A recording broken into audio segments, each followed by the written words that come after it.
I hope last class में हमने जो भी किया था, जितने भी कॉन्सेप्ट्स किए थे, आपने अच्छी तरह से समझ लिए होंगे। तो आज की क्लास में हम इससे आगे करेंगे। आपको जो इस क्लास का मीन्स आपके लेक्चर नंबर 2 का जो पीडीएफ है वो मिल गया होगा। आप प्लीज उसको डाउनलोड कर लीजिए। एंड फर्स्ट ऑफ ऑल मुझे बताइए, क्या ऑडियो वीडियो क्लियर है आपको? यस लिखिए अगर ऑडियो वीडियो परफेक्ट है। फिर हम क्लास को स्टार्ट करते हैं। देखो, ऑलवेज ट्राई कि टाइमली आप क्लास को ज्वाइन करिए, क्योंकि बिगनिंग का थोड़ा सा भी पार्ट छूट जाएगा तो फिर आगे समझ नहीं आएगी। तो आज की क्लास में फर्स्ट ऑफ ऑल जो भी हमने अपने लास्ट लेक्चर में डिस्कस किया था, मैं उसको सभी को जो है एक बार जो है गो थ्रू कर लेती हूं। फिर हम लेक्चर नंबर 2 मीन्स आज के लेक्चर में कॉस्ट शीट के बारे में जानेंगे। राइट, तो स्टार्ट करें। ओके, तो लास्ट क्लास में हमने जो कॉस्टिंग है या कॉस्ट अकाउंटिंग है उसके बेसिक कॉन्सेप्ट्स सीखे थे, जो कि आपकी जितनी भी फर्दर न्यूमेरिकल्स आएंगे या जो भी आपके चैप्टर्स आएंगे उन सभी में यूज होने वाले हैं। तो इन सबको ध्यान में रखना है सो दैट आगे जाके डिफिकल्टी ना आए। तो जो भी आपको प्रीवियस क्लास के नोट्स मिले हैं, एक बार उसको ओपन कर लीजिए। हम उन सभी नोट्स को जो है, गुड मॉर्निंग टू ऑल, हम उन सभी नोट्स को एक बार गो थ्रू करते हैं। जो भी हमने पढ़ा था वो सारा यहाँ पर जो है लिखा हुआ है, थ्योरेटिकली लिखा हुआ है, एक बार उसको पढ़ लेते हैं। Cost accounting, first of all तो मैंने आपको ये बताया था कि अकाउंटिंग की 3 ब्रांचेस होती हैं, financial, cost and management.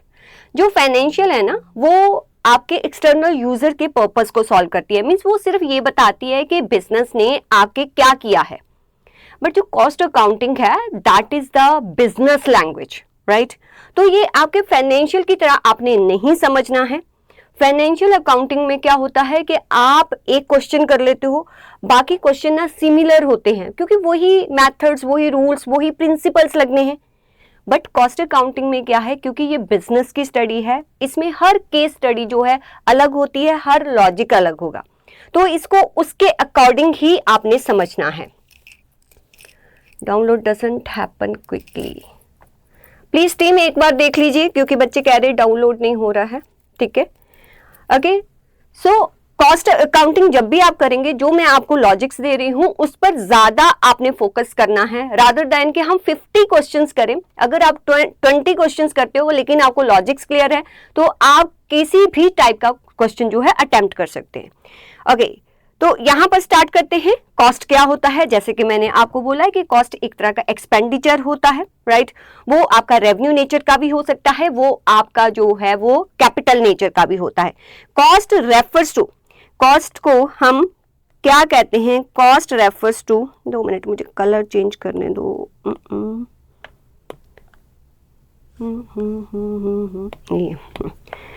Cost refers to the expenditure incurred to produce goods, goods को प्रोड्यूस करने के लिए या किसी भी सर्विस को प्रोवाइड करने के लिए जो भी एक्सपेंडिचर किया जाता है, राइट। और कॉस्ट में जो है, जब आप कॉस्ट की बात करते हैं, अब थोड़ा सा ध्यान दीजिए, हम वहां पर जो एक्चुअल एक्सपेंडिचर हो रहा है उसके बारे में भी बात करते हैं, और जो आपका कोई अपॉर्चुनिटी कॉस्ट है, जो अपॉर्चुनिटी कॉस्ट है उसके बारे में भी बात करते हैं। चलिए, अपॉर्चुनिटी कॉस्ट ना लिख के मैं यहां पर लिखती हूं नोशनल कॉस्ट।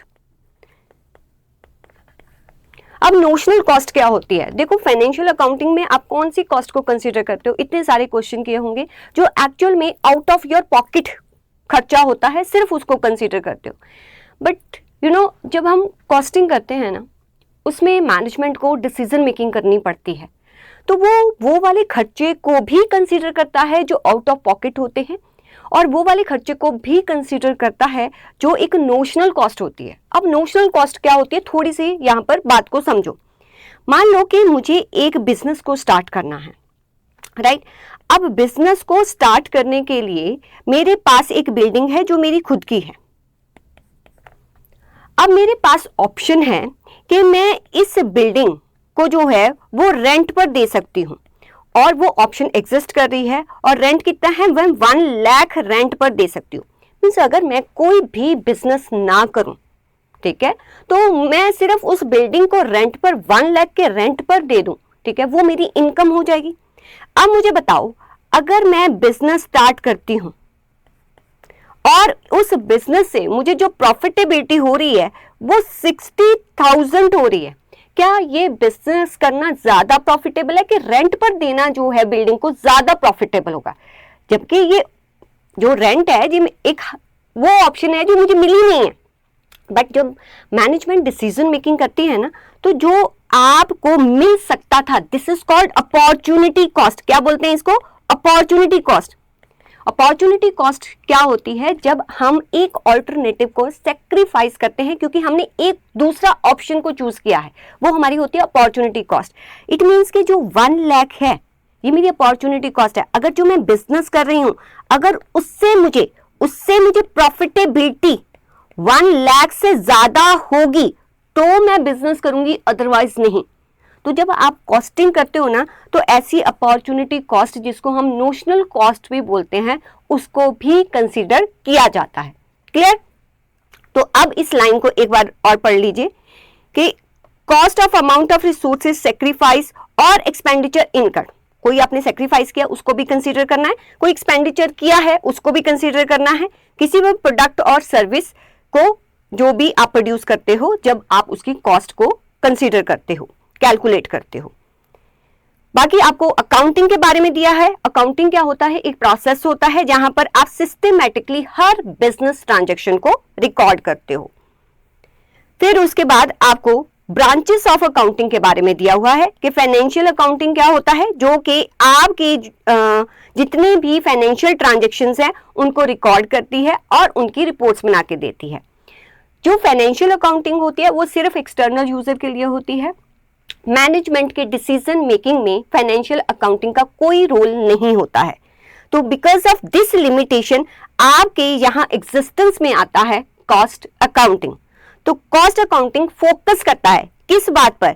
डिटरमिन और कंट्रोल करने पर। क्या? किसी भी प्रोडक्ट और सर्विस की कॉस्ट को। तो ये इसका मेन फोकस होता है। तो हम क्या करते हैं? Ascertain of cost of product and service. इसमें अपनी कॉस्ट को कंट्रोल करने में हेल्प करता है कॉस्ट अकाउंटिंग, रिड्यूस करने में और इंप्रूव करने में। अब थोड़ा सा रुकेंगे।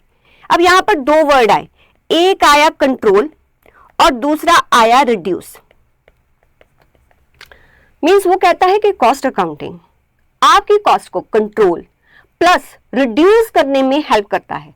आपको पता है इन दोनों में डिफरेंस क्या होता है? What is the difference between cost control and cost reduction? क्या किसी को पता है? येस और नो में आंसर देना है आपने, सिर्फ येस और नो। कि कॉस्ट कंट्रोल क्या होता है, कॉस्ट रिडक्शन क्या होता है? चलो आप नहीं बता रहे, मैं बताती हूँ। कॉस्ट कंट्रोल का मतलब होता है कि आप एक जो है वो एक आपका टेम्पररी सोल्यूशन है, ये परमानेंट नहीं है। जब तक आप इसको एक्सरसाइज करोगे तब तक कॉस्ट जो है आपका लिमिट्स के अंदर रहेगा। कॉस्ट रिडक्शन जो है ये एक परमानेंट कॉस्ट को रिड्यूस करने का मेथड है without compromising the quality. Ma'am example दो। एग्जांपल जैसे इस इंस्टीट्यूशन की जहां पर मैं क्लासेस ले रही हूँ, यस वेरी गुड, जिस इंस्टीट्यूशन क्लासेस ले रही हूँ यहाँ पर बहुत सारी लाइटनिंग सिस्टम है। तो इलेक्ट्रिसिटी के बिल को रिड्यूस करने के लिए यहाँ पर एक सिस्टम लगाया गया है कि आप जब भी क्लासेस आपकी हो जाती हैं तो आपको लाइटिंग ऑफ कर देनी है, राइट? तो ये हो गया आपका कॉस्ट कंट्रोल। मीन्स आप पर एक सुपरविजन रखी जाती है, कैमरास लगे हैं कि जो आप लाइटिंग नहीं बंद करता फिर उसके बोला जाता है कि आपको ये बंद करना है। जैसे किसी भी कंपनी में बजट्स बनते हैं तो बोला जाता है कि इन बजट्स के अंदर ही आपको खर्चा करना है, इतना सेल करना है। वो एक तरह से आपका कॉस्ट कंट्रोल, बजट्स जो है कॉस्ट कंट्रोल करने की टेक्निक है। और जैसे सुपरविजन है वो भी कॉस्ट कंट्रोल करने की टेक्निक है। कॉस्ट रिडक्शन क्या होता है? कॉस्ट रिडक्शन होता है कि जितनी भी लाइटिंग लगी है आपने सारे के सारे एलईडी बल्ब्स लगा दिए, ठीक है? एक तो उससे आपका इलेक्ट्रिसिटी का बिल जो है रिड्यूस हुआ विदाउट कॉम्प्रोमाइजिंग क्वालिटी। और सेकंड आपने क्या किया कि कोई भी पर्सन जो है जब भी रूम से बाहर जाता है, आपने देखा होगा बहुत सारे होटल्स वगैरह में देखा होगा कि जब आप कॉरिडोर में जाते हो तो अपने आप लाइटिंग जो है वो ऑन हो जाती है। जब कोई कॉरिडोर में नहीं होता है, होटल्स में, बहुत सारे होटल्स में आज की डेट में होता है, जब कॉरिडोर में कोई नहीं होता तो ऑटोमेटिकली लाइटिंग जो है ऑफ हो जाती है। मीन्स वहां कंट्रोल एक्सरसाइज करने की जरूरत नहीं है, उन्होंने जो है परमानेंटली कॉस्ट को रिड्यूस करने के लिए एक डिवाइस लगा दी है, that is called the cost reduction, right. तो किसी भी ऑर्गेनाइजेशन में कॉस्ट को कंट्रोल करने की भी जरूरत होती है और कॉस्ट रिड्यूस करने की भी जरूरत होती है। तो ये हमें कौन बताता है? हमारा कॉस्ट अकाउंटिंग। क्लियर? ओके, ये कर लिया था हमने। फिर उसके बाद मैंने बोला था कि मैनेजमेंट अकाउंटिंग के रिलेटेड मैं आपसे बाद में बात करूंगी। वैसे मैं आपको बता दूं कि मैनेजमेंट अकाउंटिंग अपर आता है। Management accounting means top management जब डिसीजन मेकिंग लेती है तो मैनेजमेंट अकाउंटेंट उसको सारी इंफॉर्मेशन देता है कि आपको कौन सा बिजनेस करना चाहिए, कौन सा बिजनेस शट कर देना चाहिए, कहाँ पर एक्सपेंशन करना चाहिए, कौन सा प्रोडक्ट लॉन्च करना चाहिए, कितने पे लॉन्च करना चाहिए, ये सब कुछ मैनेजमेंट अकाउंटिंग होता है। तो जब जो आपके सीएमए इंटर ग्रुप 2 में होगा तो मैनेजमेंट अकाउंटिंग जो है वो फाइनेंशियल अकाउंटिंग की भी हेल्प लेता है प्लस कॉस्ट अकाउंटिंग की भी हेल्प लेता है। इन दोनों को मिला के फिर हम करते हैं मैनेजमेंट अकाउंटिंग। मींस जितनी भी स्ट्रैटेजिक डिसीजन मेकिंग होती है, जितनी भी फ्यूचर प्लानिंग होती है, बजटिंग होती है, वो मैनेजमेंट अकाउंटिंग में ही की जाती है। ओके, देन एग्जिस्टेंस में क्यों आया ये तो नॉर्मल सा है, ये तो जब थ्योरी नोट्स करेंगे तब कर लेंगे। ओके, फिर हमने कुछ इंपॉर्टेंट टर्मिनोलॉजीज की थी।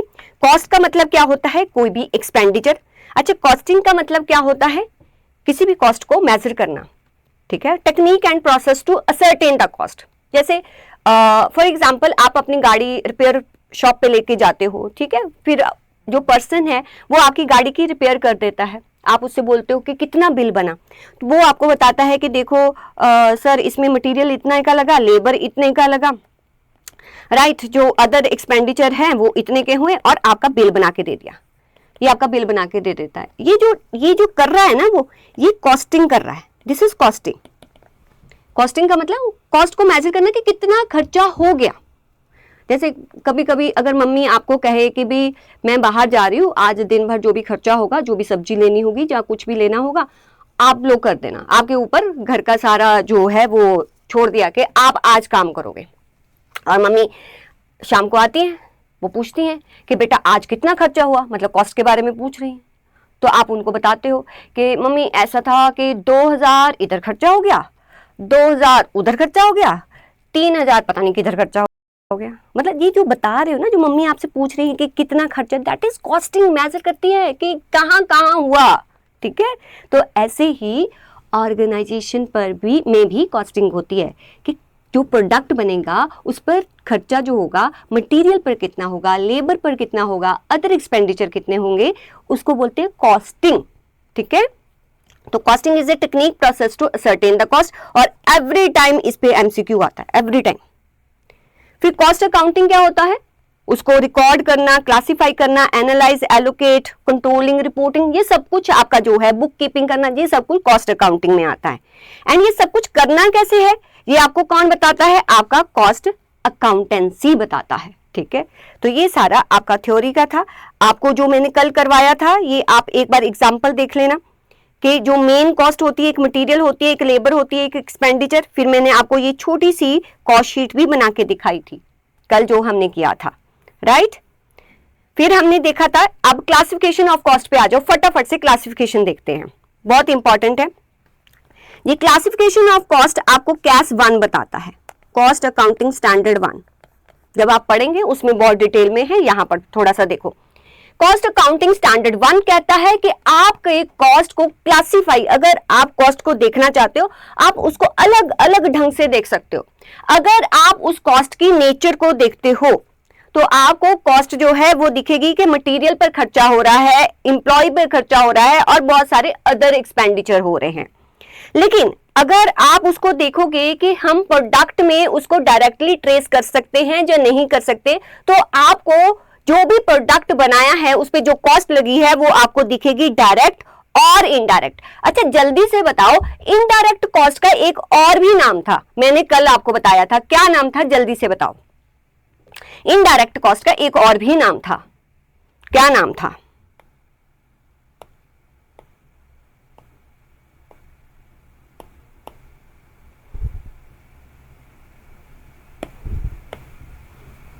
अरे ओवरहेड्स, वेरी गुड, ठीक है। इनडायरेक्ट कॉस्ट को हम और क्या कहते हैं? इनडायरेक्ट कॉस्ट को हम ओवरहेड्स भी कहते हैं। अब बोलना नहीं, ओवरहेड्स मतलब इनडायरेक्ट कॉस्ट। अच्छा, एक और बात पूछ लूं मैं, देखो कितना याद है। जो डायरेक्ट कॉस्ट होती है, जो डायरेक्ट कॉस्ट होती है, क्या वो फिक्स्ड होती है कि वेरिएबल होती है? कितना दिमाग लगता है, मैं देखती हूँ। जो डायरेक्ट कॉस्ट होती है, डायरेक्ट, वो वेरिएबल होती है कि फिक्स्ड होती है? बताओ।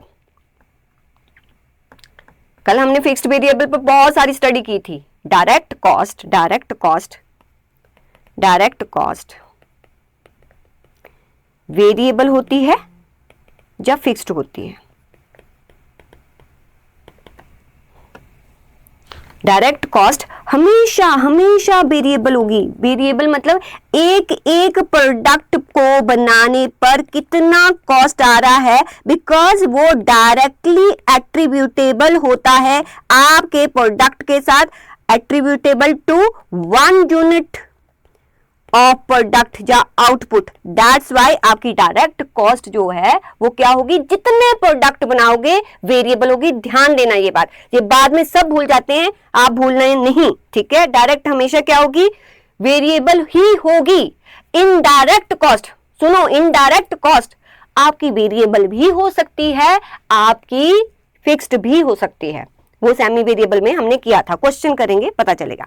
ओके, कॉस्ट अकाउंटिंग स्टैंडर्ड 1 कहता है अगर आप नेचर देखोगे तो ये कॉस्ट होगी, ट्रेसेबिलिटी देखोगे तो वो डायरेक्ट या इनडायरेक्ट होगी, अगर फंक्शन वाइज देखोगे कि वो कॉस्ट कहां इनकर्ड हो रही है तो वो कॉस्ट आपको प्रोडक्शन कॉस्ट दिखेगी, या एडमिनिस्ट्रेशन कॉस्ट दिखेगी, या सेलिंग कॉस्ट दिखेगी, या डिस्ट्रीब्यूशन कॉस्ट दिखेगी, या आपकी रिसर्च और डेवलपमेंट कॉस्ट दिखेगी, ठीक है। अगर आप कोई नया प्रोडक्ट बनाने जा रहे हो, उसके लिए आप जो है आपकी फैसिलिटी में कोई रिसर्च हो रही है, उस पर जो भी खर्चा हो रहा है वो रिसर्च कॉस्ट होती है।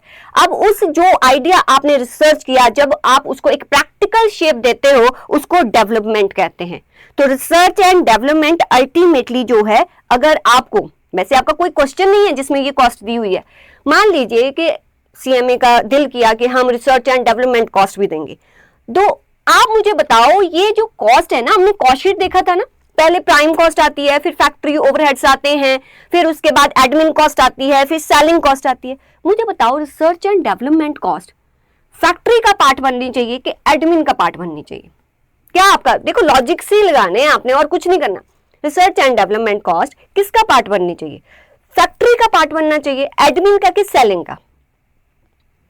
किसका पार्ट बनना चाहिए? देखो मैं आपको बताऊं, फैक्ट्री ओवरहेड जो होते हैं या फैक्ट्री कॉस्ट जो होती है ना, वो कॉस्ट होती है जो किसी भी प्रोडक्ट को बनाने के लिए यूज होती है। सब बोल रहे हैं एडमिन का। अब देखो यहीं पर थोड़ा सा हम मिस्टेक करते हैं। मेरे बच्चे ऑफिस में बैठ के थोड़ी कोई रिसर्च और प्रोडक्ट को बनाएगा। डेवलपमेंट, प्रोडक्ट डेवलप किया जा रहा है, अरे फैक्ट्री में डेवलप होगा ना। नया प्रोडक्ट कोई बन रहा है, वो उसको, उसका आइडिया, उसका प्रोटोटाइप, उसको डेवलपमेंट करना कहाँ होगा? फैक्ट्री में होगा। तो सोचना है हमें ये बात। तो अगर कभी किसी क्वेश्चन में आपको नहीं भी दिया तो वहां पर सोचना है। तो अगर प्रोडक्ट जो बनाया जाएगा, डेवलप किया जाएगा, जो उसके बारे में रिसर्च की जाएगी, फैक्ट्री में बैठ के तो की जाएगी, ऑफिस में बैठ के कौन करता है? तो इसको किसका पार्ट बनाना है आपने? इसको फैक्ट्री का पार्ट बनाना है। क्लियर? चलो ठीक है। नेक्स्ट है कि कोई भी जो कॉस्ट है, अगर आप उसका बिहेवियर देखते हो, ठीक है, वो कैसी कॉस्ट है? एक कॉस्ट आपको दिखेगी जो जैसे प्रोडक्शन बढ़ता है वो भी बढ़ जाती है, ठीक है, और एक कॉस्ट आपको दिखेगी कितना भी प्रोडक्शन करते रहो वो सेम ही रहती है।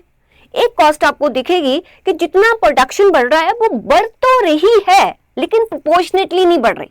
तो मींस जब हम कॉस्ट का बिहेवियर देखते हैं तो हमें फिक्स्ड, वेरिएबल या सेमी वेरिएबल कॉस्ट दिखती है, ठीक है। तो ये बात आप ध्यान रखेंगे, बिहेवियर के अकॉर्डिंग हम ये जो है कॉस्ट को कह लो बाइफरकेट या क्लासिफाई करते हैं। फिर अगर नेचर ऑफ प्रोडक्शन देखेंगे या ऑपरेशन प्रोसेस देखेंगे कि कैसा काम, उस पर कैसा काम किया जा रहा है, उसके अकॉर्डिंग जो कॉस्ट दिखेगी। अगर मैं किसी पर्टिकुलर पर्सन की जॉब आई, जैसे प्रिंटिंग शॉप होती है ना, मान लो कल को आप कह लो कि सीएमए में टॉपर हो जाते हो, तो बहुत बड़ी पार्टी करते हो, तो आपको कार्ड छपवाने हैं, पूरे मोहल्ले में बांटेंगे, ठीक है। तो आप वो प्रिंटिंग शॉप में जाते हो, आपने कहा कि कार्ड ऐसा बनाना है, तो वो जब कार्ड बनाएगा ना तो अब पर्टिकुलर जो भी आप डिजाइन, लीफ डिजाइन दोगे, हार्ट डिजाइन दोगे, वैसा ही बना के देगा। मीन्स वो आपकी एक जॉब होगी। उसके लिए वो कॉस्ट कैलकुलेट करेगा कि आपके कार्ड के लिए हमें जो है इतना पैसा आपसे हम चार्ज करेंगे। तो वो होती है जॉब कॉस्ट, जो एक पर्टिकुलर किसी भी ऑर्डर के अकॉर्डिंग कैलकुलेट की जाती है। फिर होती है एक बैच कॉस्ट, मतलब प्रोडक्शन होती है, बैचेस में प्रोडक्शन होता है। इस पे बारे में ज्यादा बात नहीं करेंगे हम, ठीक है। बैचेस में प्रोडक्शन, जैसे आइसक्रीम है, वनीला आइसक्रीम बनती है, बटर स्कॉच आइसक्रीम बनती है। पहले बैच में पूरी की पूरी वनीला आइसक्रीम बनी, ठीक है। तो वो जो वनीला का एक बैच बना, उसकी कॉस्ट निकालना, that is called batch cost. Contract cost होती है कि एक जैसे कि बिल्डिंग बनती है, बहुत बड़े बड़े कॉम्प्लेक्स बनते हैं, हॉस्पिटल्स बनते हैं, ब्रिजेस बनते हैं, रोड्स बनते हैं, तो उनके कॉन्ट्रैक्ट मिलते हैं। अब उसका कॉस्ट कितना होगा, that is called contract cost. Process cost क्या होती है कि जैसे फॉर एग्जांपल ऑयल को रिफाइन किया जाता है ना, तो पहले जब क्रूड ऑयल आता है तो उसको हीट किया जाता है। अब हीट होने में इस प्रोसेस पर कितना कॉस्ट आएगा, उस एक प्रोसेस की कॉस्ट को निकालने के लिए, ठीक है, जो हम वर्ड यूज करते हैं, that is called process cost. Joint cost क्या होता है, जब एक ही रॉ मटेरियल से दो प्रोडक्ट बन के निकलते हैं। जैसे ऑयल को जब हीट किया जाता है तो उसके बाद जो है डीजल भी निकलता है, पेट्रोल भी निकलता है, ग्रीस भी निकलता है, गैसेस भी निकलती है। बट जब वो हीट हो रहा है तो तब उन पर एक जो कॉमन कॉस्ट इनकर की जाती है, ठीक है, that is called joint cost. ये सारी कॉस्ट हम करेंगे, ये आगे जाके आपके मेथड्स है, तो इस पर ज्यादा दिमाग नहीं लगाना आपने। तो ये सब कुछ किया था, classification of cost, and after that आपको वेरिएबल कॉस्ट के बारे में समझा दिया था, फिक्स कॉस्ट के बारे में समझा दिया था, सेमी वेरिएबल कॉस्ट के बारे में समझा दिया था। आई होप आपको सब कुछ पता होगा। फिर मैंने आपको मेथड्स करवाए थे, आजा इधर, ये वाला क्वेश्चन भी हमने कर लिया था, ठीक है, ये वाला क्वेश्चन भी कर लिया था। तो ये सब कुछ हमारा हो चुका था। तो चलिए अब हम करते हैं, आइए आज के लेक्चर्स पे आते हैं, लेक्चर नंबर 2। आइए, ये आपको नोट्स मिल गए हैं, ये सब कुछ आपकी बुक में भी दिया होगा, ठीक है, आपको यहां पर भी मिल जाएगा। अब ध्यान से सुनिए जो आज करेंगे हमने लास्ट क्लास में किया था कि एक सेमी वेरिएबल कॉस्ट जो होती है उसको सेग्रीगेट करने के लिए हमारे पास जो है बहुत सारे मेथड्स होते हैं। एक होता है ग्राफिकल मेथड। अब ग्राफिकल मेथड कैसे यूज होता है, हमने कहा था ग्राफिकल मेथड्स को कैसे यूज किया जाता है। आ जाओ ऊपर, 2 मिनट रुको, परेशान ही कर रहा है। चलो ठीक है, यहां बता देती हूँ ग्राफिकल मेथड का यूज कैसे होता है। आप क्या करते हो, आप एक्स एक्सिस लेते हो, वाई एक्सिस लेते हो, यहां पर क्वांटिटी लिखते हो, यहां पर कॉस्ट लिखते हो। जैसे जैसे क्वांटिटी, सेमी वेरिएबल कॉस्ट है ना, प्रोपोर्शन में तो इंक्रीज नहीं होगी। आप इतनी क्वांटिटी पे ये कॉस्ट आती है, इतनी क्वांटिटी पे ये कॉस्ट, फिर ये कॉस्ट, फिर ये कॉस्ट, ऐसे आप पॉइंट्स लगा देते हो और इसमें ना अपनी जजमेंट के अकॉर्डिंग एक स्ट्रेट लाइन निकालते हो। अब ये स्ट्रेट लाइन बैक पे यहां पर टच करेगी ना, तो ये आपका फिक्स्ड कॉस्ट होता है। तो ग्राफिकल मेथड कहता है कि जो भी आपको क्वांटिटी दे रखी है और जो आपको कॉस्ट दे रखी है, क्वांटिटी को एक्स एक्सिस पर लिख दीजिए, कॉस्ट को वाई एक्सिस पर लिख दीजिए। इसका प्रैक्टिकल नहीं आता, राइट। और जितने भी डॉट्स होंगे आपके, उसमें से एक आप जो है अपनी जजमेंट के अकॉर्डिंग जो मैक्सिमम पॉइंट्स कवर अप करे वो लाइन लगा दीजिए। जहां पर वाई एक्सिस पर वो इंटरसेप्ट करेगी वो आपका फिक्स्ड कॉस्ट होगा। तो ये आपका होता है क्या, ये आपका होता है ग्राफिकल मेथड। दिसंबर 2026 के लिए जो ये कॉस्ट शीट करवा ली हो, this is most important. 10 marks आपके कवर हो रहे हैं इस क्लास में, तो इस पर ध्यान दो। 10 मार्क्स पक्के आएंगे आपको दिसंबर 2026 में जो मैं करवा रही हूं। फिर हमने हाई एंड लो मेथड किया था, ठीक है। फिर उसके बाद हमने लीनियर इक्वेशन मेथड। क्या लीनियर इक्वेशन मेथड का कोई हमने क्वेश्चन किया था, मुझे याद नहीं हमने कोई क्वेश्चन किया होगा। इसका क्वेश्चन दिया भी नहीं हुआ है स्टडी मैट में, बट हम कर लेंगे, ठीक है। तो हम इसका एक क्वेश्चन यहां पर कर लेते हैं। आइए इसका एक क्वेश्चन करते हैं, बैकग्राउंड, इसका एक क्वेश्चन करते हैं। किसका क्वेश्चन करवाने लगी हूं मैं, लीनियर इक्वेशन मेथड का आपको एक क्वेश्चन करवाने लगी हूं। 2 मिनट, ब्लैक ले लेते हैं। लिखो linear equation method. Linear equation method जो है अगर आ गया तो हमें सब कुछ आना चाहिए, ठीक है। इसका फॉर्मूला होता है y equal to mx plus c, ठीक है। अब y का मतलब होता है यहां पर टोटल कॉस्ट, m का मतलब होता है variable cost per unit, x का मतलब होता है नंबर ऑफ यूनिट्स और c का मतलब होता है फिक्स्ड कॉस्ट। थ्योरी में लिखा होगा लेकिन आप ऐसे लिख लो कि पता चले आपको, ठीक है। तो ये वाला मेथड, ये इक्वेशन लगा के भी ये किसके लिए लगता है कि हम सेमी वेरिएबल कॉस्ट को कैसे सेग्रीगेट कर सकते हैं। तो आपको ये वाली इक्वेशन लगानी है। अब ये इक्वेशन लगती कैसे है? मान लीजिए कि आपको डेटा दिया हुआ है कि 100 यूनिट्स बनते हैं, ऊपर दिया हुआ है 1200, हाँ 100 यूनिट्स बनते हैं तो कॉस्ट आती है आपकी 1200। 200 यूनिट्स बनाए जाते हैं तो कॉस्ट आपकी आती है 1275, यही है, हाँ राइट। कुछ ऐसा डेटा दिया हुआ है। अब मुझे बताओ, हमें तो पता है ये कॉस्ट जो है ये वेरिएबल नहीं हो सकती। ये वेरिएबल क्यों नहीं हो सकती? बिकॉज जो कॉस्ट इंक्रीज हो रही है आपकी, ये जो कॉस्ट इंक्रीज हो रही है ये प्रोपोर्शनेटली इंक्रीज नहीं हुई। ये आपका 100% इंक्रीज हुआ या 100% इंक्रीज नहीं हुआ। इट मीन्स ये वाला जो कॉस्ट है ये आपका सेमी वेरिएबल है। फिक्स्ड होता तो दोनों केसेस में आपका जो है वो सेम रहता। तो अगर उसने क्वेश्चन में बोल दिया कि इसको आपने लीनियर इक्वेशन मेथड से सॉल्व करना है, तो कैसे सॉल्व करेंगे? कैसे सॉल्व करेंगे?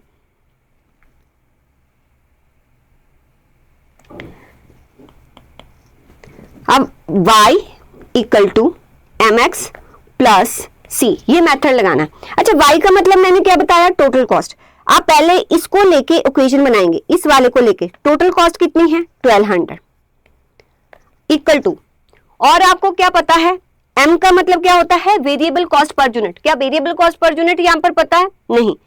x क्या होता है? Number of units. Number of units पता है? यस। कितने हैं? 100।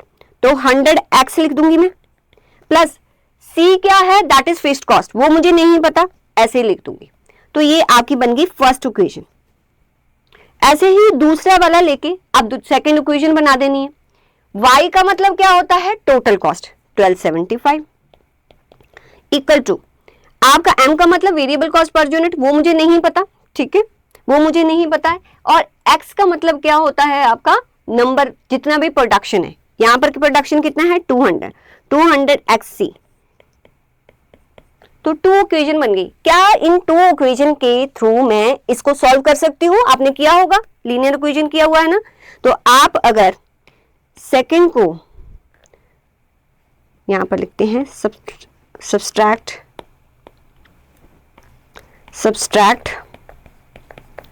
फर्स्ट इक्वेशन फ्रॉम सेकंड, तो क्या आएगा हमारे यहां पर? अगर हम इसको सॉल्व करेंगे तो कैसे आएगा? सेकंड लिख दो। क्या इसको मैं ऐसे लिख सकती हूँ? इस इक्वेशन को मैं ऐसे लिख सकती हूँ, 200x plus c into 1275। Second, first है 100xc इक्वल्स टू 1200। दोनों को सब्सट्रैक्ट कर दो, ये कट गया। इसको मैंने माइनस किया, क्या बच गया? 100x। इसको माइनस किया, क्या बच गया? 75। और x आपका क्या आ गया? 75 डिवाइडेड बाय 100। x कितना आ गया? 0.75। क्या आपका x की वैल्यू निकल गई?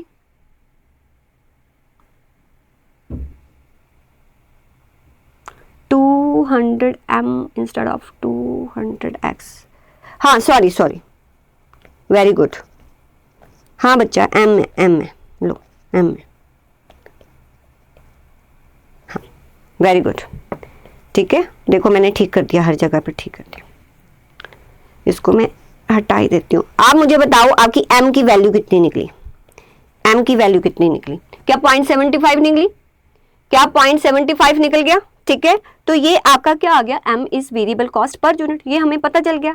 ठीक, तो m को, आपको m की वैल्यू को जो है वो पुट कर दो आप इन इक्वेशन 1 या 2 में, किसी में भी पुट कर सकते हो, 1 में पुट कर दो। तो जब आपने फर्स्ट इक्वेशन में इसको पुट किया फर्स्ट इक्वेशन क्या है हमारी 100 MC 1200, तो 100 इंटू 0.75 प्लस C 1200, तो कितना आ गया आपका 75 C 1200, C equal to 1200 minus 75, तो आपका 1125, क्या आया आपका 1125, ठीक है। तो C क्या था आपका फिक्स्ड कॉस्ट था, ठीक है, और आपका ये क्या था आपका वेरिएबल कॉस्ट था। तो y इक्वल टू अगर हम इक्वेशन लिखें तो आपका y क्या होगा 0.75x प्लस 1125। किसी भी लेवल पर कोई भी प्रोडक्शन है उसको इससे मल्टीप्लाई करोगे then you will get your total cost. तो ये इक्वेशन आपका बन जाएगा। कभी आपको दिया हो, ऐसा क्वेश्चन है नहीं है आपके, लेकिन फिर भी अगर आपको दिया हो तो आपने इन इक्वेशन मेथड आपको ये याद होना चाहिए, इसके थ्रू आपने इसको ऐसे सॉल्व करना है। सबका निकल गया, ये सबका निकल गया। बस इक्वेशन बनानी है और कुछ नहीं बनाना। देखो जो हाई लो मेथड करते थे ना, अब थोड़ा सा अगर आप दिमाग लगाओ तो हाई लो मेथड भी तो सेम ही था। हाई लो मेथड में भी क्या करते थे, change in cost, change in cost कितनी है 75, चेंज इन यूनिट्स, यूनिट्स कितने हैं 100, तब भी तो 0.75 ही वेरिएबल कॉस्ट पर यूनिट आता है। वैसे सॉल्व कर लो, इक्वेशन में डाल के सॉल्व कर लो, आंसर तो सेम ही आएगा, कोई चेंज नहीं है तो वही ना, change in cost divided by change in units, तभी तो आया वेरिएबल कॉस्ट पर यूनिट। और किसी भी इक्वेशन में हम उसको पुट कर देते थे तो हमारे पास क्या आ जाता था फिक्स्ड कॉस्ट। तो ये भी वैसा ही है, बस वहां पर अगर आगे आके लीनियर इक्वेशन मेथड लगाओ तो बस इक्वेशन आपको याद होनी चाहिए और कुछ नहीं है। चलो ये वाले सारे मेथड्स आपके हो गए हैं, जितनी इस पे बात करनी थी मैंने कर लिया, इससे ज्यादा इस पे बात करने की जरूरत नहीं है। अब हम करेंगे the most important cost sheet. Cost sheet करने वाले हैं, अब इसको आपने ध्यान से सुनना है कॉस्ट शीट के बारे में, ठीक है। फर्स्ट ऑफ ऑल जो मैं आपको कॉस्ट शीट बताऊंगी वो बताऊंगी विदाउट आपके स्टॉक्स, कि विदाउट स्टॉक्स जो है कॉस्ट शीट कैसे बनता है। पहले हम बात करेंगे विदाउट स्टॉक। विदाउट स्टॉक का मतलब क्या है, इसका मतलब मैं क्या समझती हूं कि मान लो कि आज, इधर देखो, मान लीजिए कि आज मैंने 1000 यूनिट्स प्रोड्यूस किए। मान लीजिए ये चेयर है, आज मैंने 1000 चेयर प्रोड्यूस करने स्टार्ट की। इसके लिए मैंने जितना रॉ मटेरियल मंगवाया वो सारे का सारा मैंने कंज्यूम कर लिया, और जितने यूनिट्स, जो 1000 यूनिट्स हैं जिसका मैंने प्रोडक्शन स्टार्ट किया था वो आज सारे का सारा कंप्लीट हो गया है, ठीक है। और जितने मैंने फिनिश्ड प्रोडक्ट बनाए, जितने मैंने फिनिश प्रोडक्ट जो के हैं मेरे 1000, वो सारे के सारे सोल्ड हो गए हैं। तो अगर मैं ये अजम्पशन लूं कि जितना रॉ मटेरियल मंगवाया वो सारे का कोई ओपनिंग स्टॉक नहीं था मेरे पास, ठीक है, जो मैंने मंगवाया वो कंज्यूम कर लिया, जो मैंने बनाना स्टार्ट किया उसको मैंने कंप्लीट कर लिया, जो मैंने फिनिश्ड गुड्स बनाई वो सारी की सारी सोल्ड कर दी। अगर ऐसा कोई केस हो तो आपका जो है वो स्टॉक कह लो कि कॉस्ट शीट वो कैसा बनेगा, उसको हम यहां पर करने लगे हैं। आइए कॉस्ट शीट बनाते हैं। थोड़ा देखो टाइम फर्स्ट कुछ क्लासेस में लगेगा, सो दैट कि आपका आगे का जो है बेस काफी स्ट्रांग हो जाए। आप कॉस्ट शीट को ध्यान से यहां पर देखना है।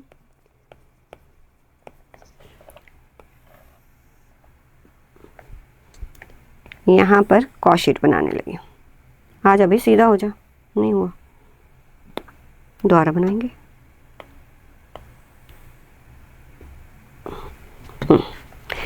अच्छा, सबसे पहले हम क्या लिखते हैं, अपने सारे के सारे डायरेक्ट एक्सपेंसेस, ठीक है।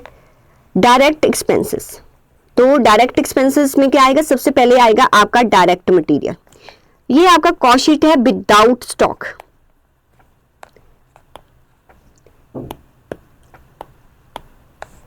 विदाउट, अरे आजा भाई, विदाउट स्टॉक। इस बार जो क्वेश्चन आया था ना वो स्टॉक्स वाला आया था। फिर हम लिखेंगे यहां पर अपना डायरेक्ट लेबर, साथ साथ में बताना कल कर चुके हो आप। फिर हम लिखेंगे डायरेक्ट एक्सपेंसेस। अच्छा, यहां पर क्या आ जाएगा, फिर क्या आ जाएगा? अगर सब कुछ ऐड कर दूं तो, सब कुछ ऐड कर दूं तो क्या आ जाएगा? क्या आ जाएगा? यस, क्या आ जाएगा मेरा? Prime cost. ओके, ये सारे के सारे एक्सपेंसेस क्या होंगे? वेरिएबल। ध्यान देना है, इतना समझ गए ना, ये सारे वेरिएबल होंगे। फिर आप इसमें ऐड करोगे। अच्छा, इसको प्राइम कॉस्ट भी कहते हैं, इसको आप डायरेक्ट चार्जेस भी कहते हो। एमसीक्यू में समटाइम्स डायरेक्ट चार्जेस लिखा होता है। इसमें आप ऐड करेंगे फैक्ट्री ओवरहेड।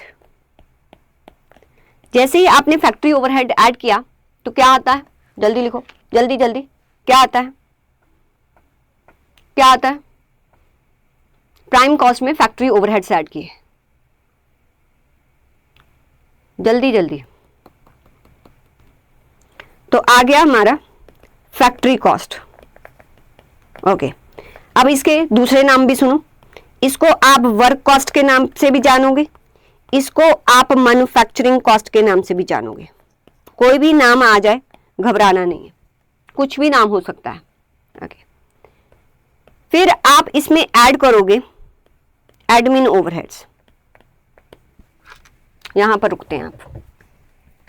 अब एडमिन ओवरहेड्स जो होते हैं ना, वो दो टाइप्स के होते हैं। हो सकता है आपको क्वेश्चन में कुछ भी ना दिया हो, ठीक है? फिर आप समझना कि ये मतलब आपकी मर्जी है, मैं ये जरूर कह नहीं रही कि आप यही समझो। हो सकता है कि आपको लिखा हो एडमिन ओवरहेड्स, आप इसको अज्यूम कर सकते हो कि ये प्रोडक्शन के साथ रिलेटेड है, आप इसको अज्यूम कर सकते हो ये प्रोडक्शन के साथ नहीं रिलेटेड है। मींस एडमिन ओवरहेड्स आपके दो तरह के होते हैं। आपकी बुक में डिटेल में नहीं दिया है, लेकिन क्वेश्चन आता है। एक होता है प्रोडक्शन के साथ रिलेटेड, एक होता है जनरल ओवरहेड्स। प्रोडक्शन के साथ रिलेटेड होता है तो ये जो ओवरहेड होंगे ये कॉस्ट ऑफ प्रोडक्शन का पार्ट बनेंगे, ठीक है? अगर वो जनरल है, मतलब पर्टिकुलरली उसने लिख दिया कि एडमिन ओवरहेड जनरल है, तो ये आपके कॉस्ट ऑफ प्रोडक्शन का पार्ट नहीं बनेंगे, तो ये सीधा कॉस्ट ऑफ सेल्स में चले जाएंगे। बस इतना ध्यान देना है, ये बात आप ध्यान रखेंगे। This is the most important thing. अब क्वेश्चन में अगर उसने लिख दिया एडमिन ओवरहेड और कुछ नहीं लिखा, प्रोडक्शन के साथ रिलेटेड है या जनरल है, तो आप उसको प्रोडक्शन के साथ रिलेटेड मान लेना, ठीक है? नीचे अजम्पशन लिख के आना कि जो एडमिन ओवरहेड्स है उसको हमने प्रोडक्शन के साथ रिलेटेड माना है। अब इसका इंपैक्ट क्या क्या होगा वो जब हम ये कॉस्ट शीट बना लेंगे तब आपको पता चलेगा। तो अभी हम क्या मान रहे हैं कि ये एडमिन ओवरहेड्स प्रोडक्शन के साथ रिलेटेड है, तो आप यहां पर ऐड करेंगे, ठीक है? और इसको जब ऐड करने पर ये आपका आ जाएगा कॉस्ट ऑफ प्रोडक्शन। मेरे बच्चे, अगर हमारे पास स्टॉक नहीं है, जो कि अभी हमने अज्यूम किया, अगर हमने यहां पर स्टॉक नहीं है तो यही हमारा कॉस्ट ऑफ प्रोडक्शन होगा और इसी को हम बोलेंगे कॉस्ट ऑफ गुड्स सोल्ड। देखिए, दोनों नाम बता रही हूं, ध्यान देना है। इसी को हम कॉस्ट ऑफ गुड्स सोल्ड भी बोलते हैं। तो ये यहां पर आपका आ गया। अब इसमें ऐड करेंगे आप सेलिंग ओवरहेड्स, ठीक है? ऐड करने पर फिर आपके पास आ जाता है जो आप सेल करने जा रहे हो उसका कॉस्ट, तो आपके पास आता है कॉस्ट ऑफ सेल। उसमें प्रॉफिट ऐड करोगे तो सेल आ जाएगा, उस पर बात नहीं है। बात सिर्फ इतनी है, बात इस पे करनी है। अब एडमिन ओवरहेड्स मैंने आपको बोला, आप क्या अज्यूम करेंगे? अगर प्रोडक्शन के साथ अज्यूम किया तो आपका कॉस्ट शीट ऐसा बनेगा। अगर प्रोडक्शन के साथ नहीं अज्यूम किया तो फिर, अब देखो यहां पर बना रही हूं, यहां पर आपने फैक्ट्री ओवरहेड्स, द्वारा लिख दूं, यहां पर आपने फैक्ट्री ओवरहेड्स ऐड किया, किसमें? प्राइम कॉस्ट में।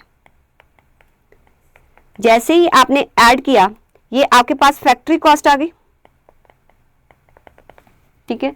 अगर एडमिन, अब सुनो, अगर एडमिन ओवरहेड्स आपके जो है वो प्रोडक्शन के साथ रिलेटेड नहीं है तो यही आपकी फैक्ट्री कॉस्ट होगी, यही आपका कॉस्ट ऑफ प्रोडक्शन होगा और यही आपका कॉस्ट ऑफ गुड्स सोल्ड होगा। यही पॉइंट, ठीक है। फिर आप ऐड करोगे एडमिन, अगर जनरल है, समझे। फिर आप ऐड करोगे सेलिंग, दोनों एक साथ ऐड करने। ऐड करने के बाद फिर आपके पास आएगा कॉस्ट ऑफ सेल्स। बस दिस इज द डिफरेंस, अगर जनरल है, अगर प्रोडक्शन के साथ रिलेटेड है। कुछ भी नहीं दिया, आपकी मर्जी है, आप कुछ भी मान सकते हो, नीचे अजम्पशन लिख देना, ठीक है। अब क्या हुआ था, जो इस अटेम्प्ट ने 2 अटेम्प्ट से पहले एक क्वेश्चन आया था, वहां पर कॉस्ट शीट का ही क्वेश्चन था, ऐसे सिंपल सा क्वेश्चन था। वहां पर उसने लिखा था कि एडमिन ओवरहेड्स जो हैं वो आपके प्रोडक्शन के साथ रिलेटेड नहीं है, ठीक है। फिर भी बच्चे ने क्या किया, उसने यही ट्रीटमेंट कर दिया, सेम ट्रीटमेंट कर दिया, और नीचे लिख दिया कि मैंने अज्यूम किया है ये प्रोडक्शन के साथ रिलेटेड है। जब उसका आंसर शीट मंगवाया गया तो उसका आंसर ठीक किया उन्होंने, उसको 7 मार्क्स दे दिए, नादान समझ के कि बेचारे बच्चे को, फिर भी उसने प्रोडक्शन के साथ मान लिया है। बट आप ऐसी गलती नहीं करना। अगर उसने, मतलब समटाइम वो आपको नादान समझ सकता है, समटाइम आपको शैतान भी तो समझ सकता है। अगर उसने बोल दिया भाई नॉट रिलेटेड टू प्रोडक्शन, तो क्यों ऐड कर रहे हो, फिर आपको ऐड नहीं करना। फिर यही फैक्ट्री कॉस्ट आपका कॉस्ट ऑफ प्रोडक्शन और कॉस्ट ऑफ गुड सोल्ड होगा। फिर एडमिन और सेलिंग एक्सपेंसेस ऐड करके आपका कॉस्ट ऑफ सेल्स निकल के आएगा। Is it clear? तो ये आपका कॉस्ट शीट बनेगा without stock. This is simple one. चलो थोड़ा अब चलते हैं विद स्टॉक। विद स्टॉक, अब मुझे बताओ, जो स्टॉक्स होते हैं वो 3 तरह के होते हैं। रॉ मटेरियल, रॉ मटेरियल कौन सा स्टॉक होता है? रॉ मटेरियल ऐसा स्टॉक होता है जिसपे मैन्युफैक्चरिंग प्रोसेस स्टार्ट नहीं हुआ, ठीक है। मैन्युफैक्चरिंग प्रोसेस जो स्टार्ट ही नहीं हुआ वो होता है आपका रॉ मटेरियल का स्टॉक। एक होता है आपका वर्क इन प्रोग्रेस, ये होता है मैन्युफैक्चरिंग प्रोसेस नॉट स्टार्टेड, उसको हम रॉ मटेरियल का स्टॉक बोलते हैं। एक होता है वर्क इन प्रोग्रेस का जो है वो स्टॉक, वो कौन सा होता है? जिस पर तो मैन्युफैक्चरिंग प्रोसेस स्टार्ट तो हो गया है बट फिनिश नहीं हुआ, मीन्स आधा अधूरा है। अब जो क्वेश्चन अभी आपने नहीं किए वो आपके लिए रॉ मटेरियल है। जो क्वेश्चन आप कर रहे हो लेकिन अभी आधे अधूरे किए हैं, फिर आपको नींद आ जाती है, वो वर्क इन प्रोग्रेस होते हैं। और जो क्वेश्चन आप स्टार्ट करते हो और पूरा कंप्लीट कर लेते हो वो फिनिश्ड प्रोडक्ट्स बन जाते हैं। ऐसे ही फैक्ट्री में होता है। तो फिनिश स्टॉक क्या होता है? फिनिश स्टॉक क्या होता है? जिस पर मैन्युफैक्चरिंग प्रोसेस स्टार्ट भी होता है और फिनिश भी होता है, वो आपका फिनिश स्टॉक होता है। तो इन तीनों स्टॉक्स का ट्रीटमेंट हमारी कॉस्ट शीट में कैसे होगा उसके बारे में देखते हैं। तो अब हमारा कॉस्ट शीट कैसा बनेगा, यहां पर बनाते हैं। अब कॉस्ट शीट बनाने लगी हूं, बताने लगी हूं विद स्टॉक।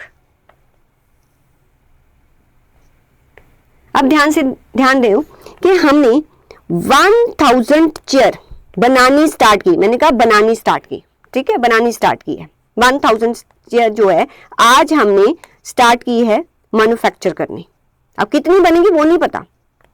अब इस 1000 चेयर्स के लिए मैंने जो है वो रॉ मटेरियल मंगवाया 10,000।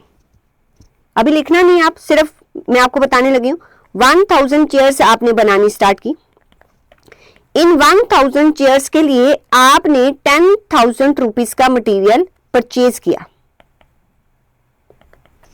राइट। और ओपनिंग स्टॉक, जो ओपनिंग स्टॉक था मटेरियल का, वो आपके गोडाउन में कुछ मटेरियल पड़ा हुआ था अराउंड 1000 रुपीज का, ठीक है। जब आपने सारा मटेरियल लगा लिया उसके बाद आपने देखा कि अभी भी आपके पास जो है वो 2000 का मटेरियल बचा हुआ है। 2000 का मटेरियल बचा हुआ है। तो ये जो 1000 चेयर्स आपने बनानी स्टार्ट की, इस पर मटेरियल कौन सा लिखूं?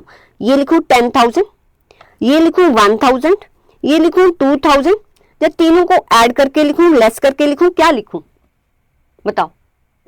या ये लिखूं कि भी मैंने परचेज किया 10,000 का, पहले से गोडाउन में पड़ा था 1000, बच गया 2000, राइट। तो आपका कितना आ गया? 9,000। ये क्या है? Raw material consumed. या ये लिखूं, आप क्या चाहते हो, मैं रॉ मटेरियल कंज्यूम्ड लिखूं या परचेज लिखूं, क्या लिखूं? यस, देखो हमेशा ध्यान देना है, अरे हम जो चेयर बना रहे हैं उस पर कितना मटेरियल लगा वो मैटर करता है ना। आज आपने कितना खरीदा उससे हमें क्या लेना देना। देखो आप जो चेयर्स बना रहे हो उस पर क्या खर्चा हो रहा है, सिर्फ वो रिकॉर्ड करना है। वो खर्चा जो है आप करो ना करो, ठीक है। जैसे फॉर एग्जाम्पल वो ये भी तो बोल सकता है कि आपने लेबर को वेजेस देनी है 10,000 की, लेकिन अभी तक आपने पे नहीं की। कॉस्ट शीट कहता मुझे नहीं लेना देना कि तुमने पे की नहीं की, कब करोगे, जो खर्चा है वो रिकॉर्ड करूंगा। ऐसे ही तुमने कितना परचेज किया मुझे कोई लेना देना नहीं, कितना कंज्यूम हुआ उसके साथ जो है मेरा लेना देना है। तो आप जब रॉ मटेरियल लिखते हो तो कौन सा रॉ मटेरियल लिखना है, आपने रॉ मटेरियल परचेज नहीं लिखना, आपने रॉ मटेरियल कंज्यूम्ड लिखना है, ठीक है। जो खर्चा हुआ है उसकी कॉस्ट शीट बनती है, आपने क्या खरीदा उससे कोई लेना देना नहीं। तो मींस अब आप जब आप यहां पर रॉ मटेरियल लिखेंगे कैसे लिखेंगे, सबसे पहले लिखेंगे opening stock of raw material, जो भी होगा उसमें आप करेंगे परचेजेस ऐड, ठीक है, और उसमें से लेस करेंगे अगर आपके पास क्लोजिंग स्टॉक है। तो आपके पास क्या आ जाएगा, आपका डायरेक्ट मटेरियल कंज्यूम्ड, वो लिखना है आपने, हमेशा ध्यान देना। तो रॉ मटेरियल का ट्रीटमेंट यहां होगा, ये तो समझ गए, कहीं नीचे तो हो नहीं सकता, ठीक है, क्योंकि रॉ मटेरियल का ट्रीटमेंट तो यही होगा।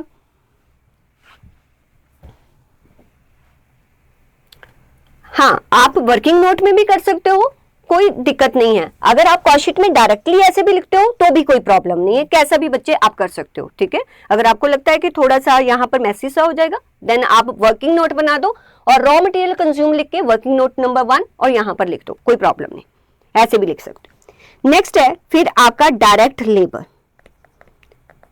आपको जो है थोड़ा कंफ्यूज करने के लिए वो लिख सकता है कि डायरेक्ट लेबर जो है 10,000 की है बट नॉट पेड, उससे कोई लेना देना नहीं है, आप पे करो ना करो, खर्चा तो किया है, तो आप पूरा खर्चा यहां पर लिखेंगे। फिर आपके डायरेक्ट एक्सपेंसेस वो आप यहां पर लिख देंगे। तो ये सब कुछ ऐड करने के बाद आपके पास यहां पर क्या आ जाएगा, आपका प्राइम कॉस्ट, और इसका दूसरा नाम डायरेक्ट चार्जेस, राइट। फिर आपने जितने भी फैक्ट्री में होने वाले एक्सपेंडिचर हैं, रिसर्च डेवलपमेंट क्वालिटी कॉस्ट कुछ भी लिखा हो वो सारा फैक्ट्री में होता है, वो सारे के सारे रेंट इलेक्ट्रिसिटी डेप्रिसिएशन वो सब कुछ आपने, कोई इनडायरेक्ट मटेरियल लिखा होगा वो भी यहां पर लिखना है, ठीक है। इनडायरेक्ट मटेरियल मींस ऑयल वगैरह आया जो मशीन्स में डालते हैं, वो भी सारा का सारा आपने फैक्ट्री में लिख देना। मींस फैक्ट्री में होने वाले अदर खर्चे जो इनके अलावा है वो सारे के सारे लिख देने हैं, वो यहां पर आपने लिख देने। तो ये जो आता है आपका, ये जो आता है, आपने कितने यूनिट्स बनाने स्टार्ट किए, ध्यान दो, हमने 1000 यूनिट्स बनाने स्टार्ट किए, ठीक है। ये 1000 यूनिट्स का मटेरियल है, ठीक है, उसका लेबर है, एक्सपेंसेस है, फिर हमने उसका फैक्ट्री ओवरहेड्स लिख दिया सारा। तो यहां पर जो आएगा ये आएगा हमारा ग्रॉस फैक्ट्री कॉस्ट, इसको मैन्युफैक्चरिंग कॉस्ट भी बोलते हैं और इसको वर्क कॉस्ट भी बोला जाता है। ये आ गया। अब रुको 2 मिनट, इसको थोड़ा मैं बड़ा कर लूं। अब मैंने 1000 यूनिट्स बनाने तो स्टार्ट किए, मैंने 1000 यूनिट्स बनाने तो स्टार्ट किए, लेकिन कंप्लीट नहीं हो पाए। और क्या हुआ कि ये आज मैंने स्टार्ट किए थे, लास्ट डे में भी मैंने 200, ये क्या है 1000 चेयर, लास्ट डे में भी मैंने 200 चेयर्स बनानी स्टार्ट की थी, ठीक है। और जब मैंने at the end of day देखा तो 300 चेयर ऐसी थी जो कंप्लीट ही नहीं हो पाई। इसको सेपरेटली बताऊं, अच्छा, मैंने 1000 यूनिट्स चेयर्स बनानी स्टार्ट की, ठीक है। आज 200 चेयर ऐसी थी जो कि प्रीवियस डे में मैंने बनानी स्टार्ट की थी पर कंप्लीट नहीं हुई थी, और 300 chair at the end of day जो है वो अगेन वर्क इन प्रोग्रेस में थी, मींस ये क्लोजिंग है, ये आपका ओपनिंग है, ये आपका क्लोजिंग है। तो मुझे जो है, मुझे फैक्ट्री कॉस्ट जाननी है किनकी? कंप्लीटेड यूनिट्स की, कंप्लीटेड यूनिट्स की। अब कंप्लीटेड यूनिट्स कैसे निकलेंगे? देखो 1000 तो आज आपने बनाने स्टार्ट किए, ठीक है। 200 जो है प्रीवियसली लास्ट डे में बन रहे थे, ठीक है, ऑब्वियसली उनको पहले मैंने आज कंप्लीट किया होगा, प्लस 200 वो। बट जब मैंने देखा कि 300 तो आज भी इनकम्प्लीट रह गए, ये भी इनकम्प्लीट है, तो अल्टीमेटली मुझे 1200 आज कंप्लीट कर लेने चाहिए थे, 200 प्रीवियस डे के और 1000 आज के। But at the end of day 300 जो थे वो इनकम्प्लीट थे, इनको माइनस कर दो, तो इट मींस आज मैंने कितने यूनिट्स कंप्लीट किए होंगे? 900। तो मुझे कॉस्ट शीट कंप्लीटेड यूनिट्स की बनानी है। अगर आपके कोई इनकम्प्लीट यूनिट्स है ना, उनको निकाल के बाहर कर दो। अब कैसे करोगे इसको, इसका ट्रीटमेंट? ये है आपका ग्रॉस फैक्ट्री कॉस्ट। कितने यूनिट्स का? 1000 यूनिट्स का। इसमें आप ऐड करोगे opening, work in progress, means जो पिछले दिन में आपने कोई यूनिट्स बनाने स्टार्ट किए थे ना, उसका कॉस्ट, जितना कॉस्ट उस पर लग चुका है वो सारे का सारा यहां पर लिख दो। तो पिछले डे में उन 200 यूनिट्स में जो भी कॉस्ट लगा, मान लो उस पर, ये मैं यहाँ पर एक कॉस्ट लिख दूं, मान लो कि यहाँ पर 10,000 आज कॉस्ट लगा, ठीक है, 10,000 आज कॉस्ट लगा, और पिछले दिन में 200 चेयर बनाई, उसका कॉस्ट था आपका 1000, वो ऐड कर दिया। ये आपका 11,000 कॉस्ट है, कितने? 1200 यूनिट्स का। लेकिन आज कुछ चेयर्स बनी ही नहीं। अगर जो चेयर्स नहीं बनी है ना 300, उन पर जितना कॉस्ट लगा है उसका कॉस्ट जो है वो यहां से निकाल दो। मान लो वो है 1200, वो यहां से निकाल दो, तो आपके पास क्या आएगा? Net factory cost. Net factory cost कितने यूनिट्स का? 900 यूनिट्स, जो आज कंप्लीट, मींस मुझे जो आज कंप्लीट हुए यूनिट सिर्फ उसका कॉस्ट चाहिए। मुझे कितना इनकम्प्लीट है उसका कॉस्ट जो है यहां से आप निकाल के बाहर फेंक दो। अब जो ये 300 यूनिट्स है ना, जब मैंने इसको बाहर निकाल दिया, नेक्स्ट टाइम मैं जब कॉस्ट शीट बनाऊंगी नेक्स्ट डे की, तो उसमें इसको ऐड करूंगी, क्योंकि उस डे का जो ओपनिंग हो जाएगा, फिर उस दिन में ये यूनिट्स कंप्लीट होंगे, तो इसका कॉस्ट वहां पर कंसीडर किया जाएगा, ठीक है। तो ये क्या हो जाएगा मेरा? Net factory cost. तो जो भी आपका आएगा जहां पर नेट फैक्ट्री कॉस्ट आपका आ जाएगा, कितने यूनिट्स का? 900 यूनिट्स। तो ध्यान दीजिए, रॉ मटेरियल का ओपनिंग क्लोजिंग कहां पर ट्रीटमेंट करना है? यहां पर। जो वर्क इन प्रोग्रेस है ऑब्वियसली उसका ट्रीटमेंट कहां पर करोगे? फैक्ट्री में ही करोगे ना, कि फैक्ट्री में कितने यूनिट्स कंप्लीट बन के निकले, तो उसका ट्रीटमेंट आप यहां पर करोगे। ये आपका नेट फैक्ट्री कॉस्ट, जब वर्क कॉस्ट आ जाएगा। अब आप इसमें ऐड करेंगे, इसको अलग कलर से लिखती हूं सो दैट आपको दिखे। ये आपका आ गया नेट फैक्ट्री कॉस्ट। अब आप इसमें ऐड करेंगे अपने एडमिन ओवरहेड्स। जब आप एडमिन ओवरहेड्स ऐड कर देते हो, तो इसको ऐड करने पर आपके पास जो कॉस्ट आएगी, इसको क्या बोलते हैं हम? Cost of production. क्या बोलते हैं? Cost of production. यहां पर लिखती हूं कॉस्ट ऑफ प्रोडक्शन। आ जा भाई, कॉस्ट ऑफ प्रोडक्शन। ये कॉस्ट ऑफ प्रोडक्शन कितने यूनिट्स की है? 900 यूनिट्स की। 900 यूनिट्स की। आज आपने 900 यूनिट्स कंप्लीट किए। अब ये यूनिट्स कहां जाएंगे? वेयर हाउस में, ठीक है।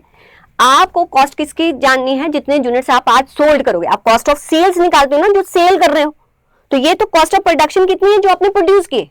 अब हमें ये जानना है कि कितने यूनिट्स हम सेल कर रहे हैं, ठीक है। तो सेल करेंगे, जो सेल करेंगे उन्हीं पर तो डिस्ट्रीब्यूशन एक्सपेंसेस करेंगे, उन्हीं को, उन पर ही एडवर्टीजमेंट, मार्केटिंग वगैरह सब कुछ खर्चा उसी पर डालेंगे। तो हमें निकालने हैं वो यूनिट जो हम सेल करने जा रहे हैं। तो कॉस्ट, जो यूनिट सोल्ड करते हैं वो कैसे निकलते हैं, उसका फॉर्मूला बताओ। आपने क्या करते हो? आप जितना आपका ओपनिंग स्टॉक होता है प्लस जितना आप प्रोडक्शन करते हो और माइनस कर देते हो जो आपका क्लोजिंग स्टॉक होता है। ये आपकी गुड सोल्ड आती है, ये ऐसे करते हो, ठीक है। हमने आज प्रोडक्शन कितना किया? 900। जब हम वेयर हाउस में गए तो वहां पर ऑलरेडी जो है वो 400 यूनिट्स चेयर पड़ी हुई थी, और at the end of day जब हमने देखा तो हमारे पास जो है अराउंड 300 चेयर्स और पड़ी थी। तो आपने कितनी चेयर्स को आज सोल्ड किया होगा? 1000 चेयर। तो मीन्स हमें चाहिए किसका कॉस्ट, जो यूनिट्स हम सोल्ड करेंगे। तो ये जो आपके पास कॉस्ट है ये आपके प्रोडक्शन की कॉस्ट है। अब आप क्या करोगे, अब आप इसमें ऐड करोगे जितना आपका ओपनिंग स्टॉक वेयर हाउस में पड़ा है। आपका ओपनिंग स्टॉक कितना पड़ा है वेयर हाउस में, 400 यूनिट्स का, ठीक है। तो ये कितने यूनिट्स हो जाएंगे, 1300 यूनिट्स। अगर मैं यहां पर लिखूं ना, वैसे आपको लिखने की जरूरत नहीं है, ये है cost of production of units available for sale, ये अवेलेबल हैं फॉर सेल, ये उसकी कॉस्ट ऑफ प्रोडक्शन है। इसमें से आप लेस करेंगे closing stock.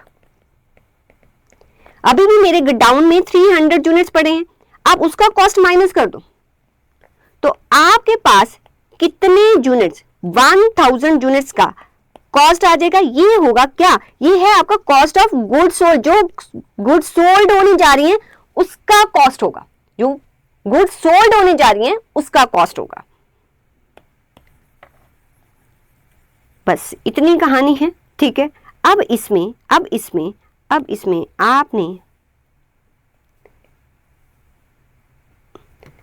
At the end, अब आप इसमें ऐड करेंगे क्या, आपके सेलिंग ओवरहेड्स ऐड कर देते हो, तो इन 1000 यूनिट्स पर ही ये सेलिंग ओवरहेड्स किए जाएंगे, तो आपके पास आ जाएगा कॉस्ट ऑफ सेल्स।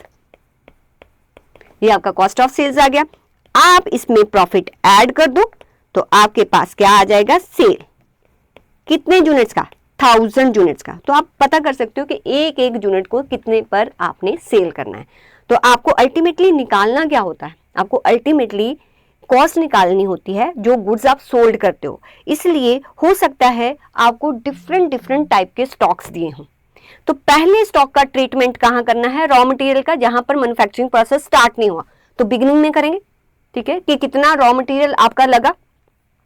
दूसरा स्टॉक होता है वर्क इन प्रोग्रेस, मींस जब फैक्ट्री से गुड्स निकलेंगी वो निकले जो कंप्लीट हो गई हैं, तो जो वर्क इन प्रोग्रेस का स्टॉक का ट्रीटमेंट होगा वो फैक्ट्री कॉस्ट के बाद करेंगे।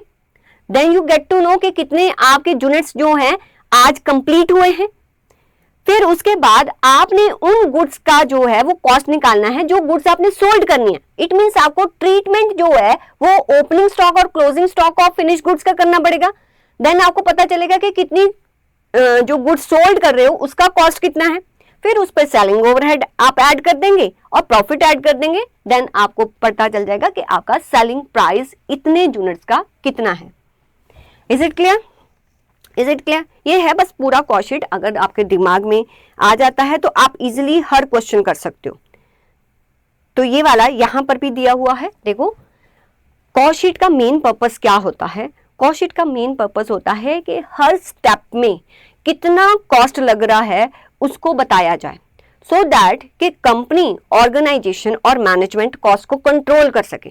देखो अगर हम सारी कॉस्ट, हो सकता है आपके दिमाग में आए कि मैम ये करने की क्या जरूरत है, ये फैक्ट्री कॉस्ट है, ये कॉस्ट ऑफ प्रोडक्शन है, ये एडमिन कॉस्ट है, सारी कॉस्ट लिख दो ना, ठीक है, बस ऐड करके सेलिंग प्राइस ऐड कर दो। नहीं बेटा, ऐसे नहीं होता।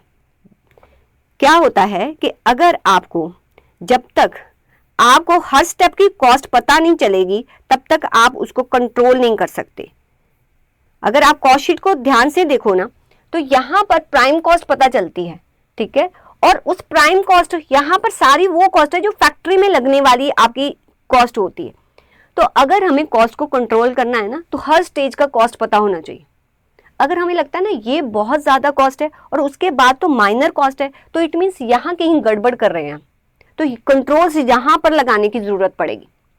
अगर आपको लगता है कि जो डायरेक्ट मटेरियल, डायरेक्ट लेबर या डायरेक्ट एक्सपेंसेस, वो तो प्राइम कॉस्ट तो बहुत कम बन रही है, लेकिन जब हम ये ऐड कर रहे हैं तो हमारा कॉस्ट परसेंटेज बहुत ज्यादा हो रहा है, तो कंट्रोल कहां लगाएंगे, यहां पर, मीन्स फैक्ट्री तक इतना कॉस्ट लग रहा है।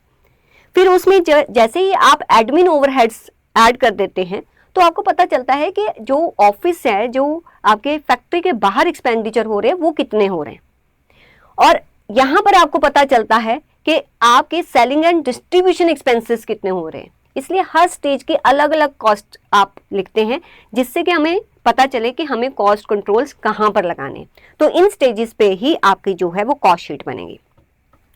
अब देखो नीचे दिया हुआ है आपके मटेरियल में भी दिया होगा कि आपके AS2 में लिखा हुआ है कि administration cost do not form part of A cost of production, कि वो कॉस्ट ऑफ प्रोडक्शन का पार्ट नहीं बनेगी, बट आप अज्यूम कर सकते हो अगर एडमिन कॉस्ट दी होगी तो आप उसको प्रोडक्शन का पार्ट बना भी सकते हो, नहीं भी बना सकते। कैसे करना है वो तो क्वेश्चन से पता चलेगा। तो चलिए इस पर ही एक क्वेश्चन करते हैं।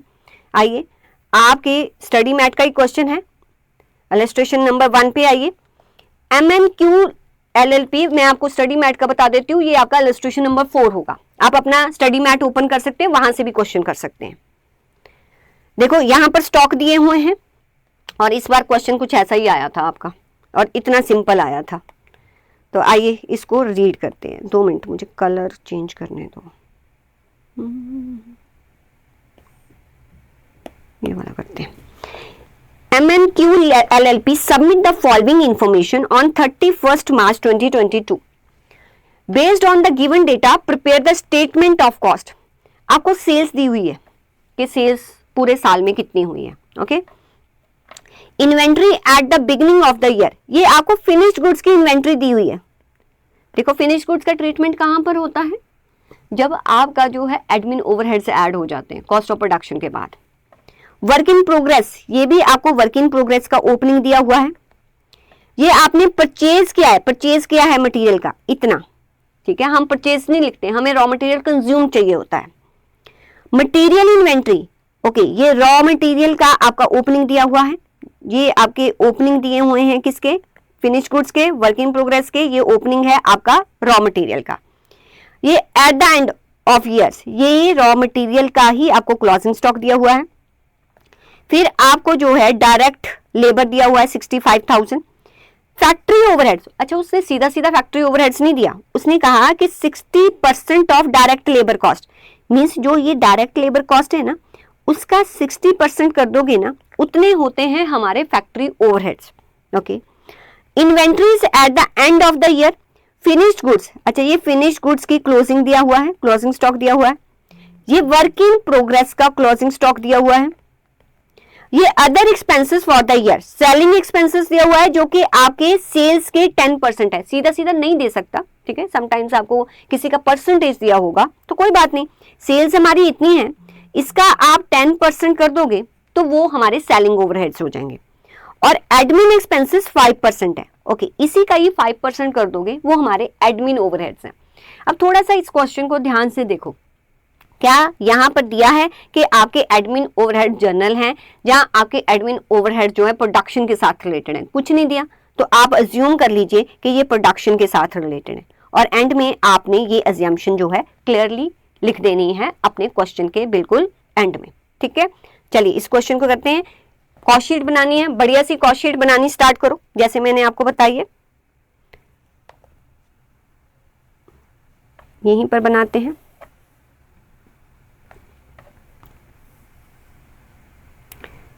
अच्छा, सबसे पहले मुझे क्या चाहिए, रॉ मटेरियल कंज्यूम्ड। जैसे बच्चे ने कहा आप इसको जो है वो वर्किंग में भी कर सकते हैं और यहां पर भी कर सकते हैं, तो मैं यहीं पर लिख देती हूं। कॉस्ट शीट बनाना है आपको, कॉस्ट शीट, कोई ईयर दिया हुआ है, फॉलोइंग इंफॉर्मेशन नहीं, कुछ नहीं है। यहां पर मैं लिखूंगी opening stock of raw material.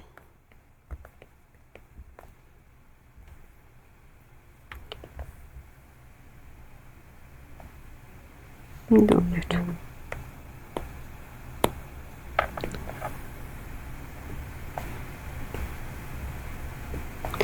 Opening stock of raw material कितना दिया हुआ है, क्वेश्चन को अपने सामने ओपन कर लीजिए, मैं यहां से देख लेती हूं। That is 3000। इसमें आप ऐड कर दीजिए अपना परचेजेस, वो कितनी है आपकी 1,10,000।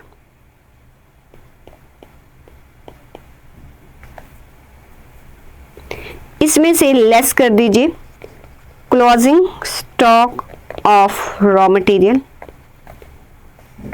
ये आपका बन गया 1,13,000। Closing stock of raw material आपका 4,000 है, ठीक है, तो ये आपका कितना आ जाएगा 1,09,000, that is your raw material consumed. ये क्या आ जाएगा, रॉ मटेरियल कंज्यूम्ड, कितना आ जाएगा, 1,09,000। ओके, इसमें आप ऐड करेंगे डायरेक्ट लेबर जो कि आपको गिवन है, कितना है, 65,000। कोई डायरेक्ट एक्सपेंसेस गिवन नहीं है, कोई डायरेक्ट एक्सपेंसेस गिवन नहीं है, तो इट मीन्स कि इन दोनों को ऐड करके मेरे पास क्या आ जाएगा, प्राइम कॉस्ट। तो मेरा प्राइम कॉस्ट कितना आ गया, 1,74,000। ठीक है, 1,74,000 दिख रहा है, एक कलर दिख ही नहीं रहा, रुको कोई और कलर लिखती हूँ मैं। प्राइम कॉस्ट तुम्हारा आया, प्राइम कॉस्ट इधर आओ, इससे लिखती हूँ। हाँ, प्राइम कॉस्ट 1,74,000। क्लियर, सबका आया। अब इसके बाद इसमें ऐड करेंगे हम फैक्ट्री ओवरहेड्स। अच्छा, फैक्ट्री ओवरहेड्स हमारे कितने हैं, वो कह रहा है 60% ऑफ 65,000 डायरेक्ट लेबर का। 65,000 का आप 60% कर दीजिए, कितना आया, 65,000 का आपने 60% किया, 39,000। 39,000 पता नहीं कहाँ चले जाते हो तुम, कौन कैलकुलेशन ही नहीं कर रहे। 39,000 बच्चे, 39,000। क्लियर, तो ये आपके पास क्या आएगा, ये आपका फैक्ट्री कॉस्ट आ जाएगा। मैं फैक्ट्री कॉस्ट को अलग कलर से लिखूंगी, ये आपका आ गया फैक्ट्री कॉस्ट 2,13,000। अच्छा, अब मुझे वर्क इन प्रोग्रेस दिया हुआ है। वर्क इन प्रोग्रेस देखो, रॉ मटेरियल का ट्रीटमेंट तो ओपनिंग क्लोजिंग का यहां कर देंगे। अब जो वर्क इन प्रोग्रेस दिया हुआ है उसका ट्रीटमेंट तो फैक्ट्री कॉस्ट के बाद ही होगा ना, तो कितने यूनिट्स जो है फैक्ट्री में बने, इसलिए आपको जो भी वर्क इन प्रोग्रेस ओपनिंग दिया हुआ है वो ऐड कर दीजिए। जो ओपनिंग वर्क इन प्रोग्रेस दिया हुआ है, ऐड ओपनिंग, इसको आप ना ग्रॉस फैक्ट्री कॉस्ट लिखो, ओपनिंग वर्क इन प्रोग्रेस। तो आपका ओपनिंग वर्क इन प्रोग्रेस कितना है, 4,000 का।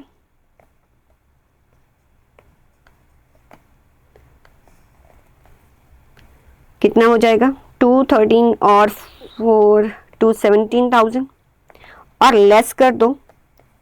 आप इनर कॉलम में भी लिख सकते हो, आउटर कॉलम में भी लिख सकते हो, आपकी मर्जी है ये।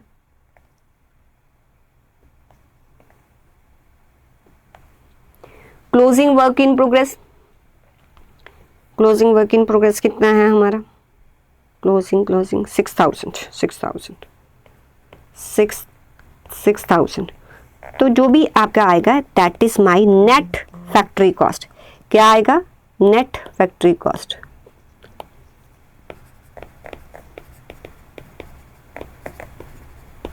तो ये आ गया मेरा 2,11,000।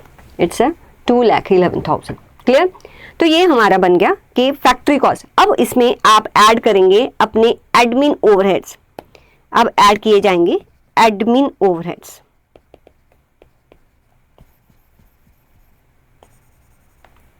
एडमिन ओवरहेड्स हमारे कितने हैं, वो आपको दिया हुआ है कि आपको 5% ऑफ सेल्स, हमारी सेल्स कितनी है, 2,75,000। 2,75,000 का 5% कर दीजिए, ये आ जाएगा आपका 13,750। जब आप इसको ऐड करेंगे तो ये आपके पास आएगा कॉस्ट ऑफ प्रोडक्शन। ठीक है, ये कॉस्ट ऑफ प्रोडक्शन जो क्वांटिटी जो आपने आज प्रोड्यूस की है उसका कॉस्ट है।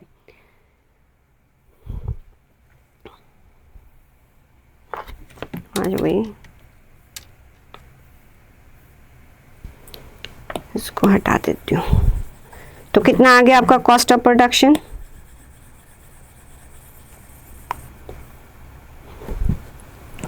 इसको थोड़ा बड़ा कर लूं,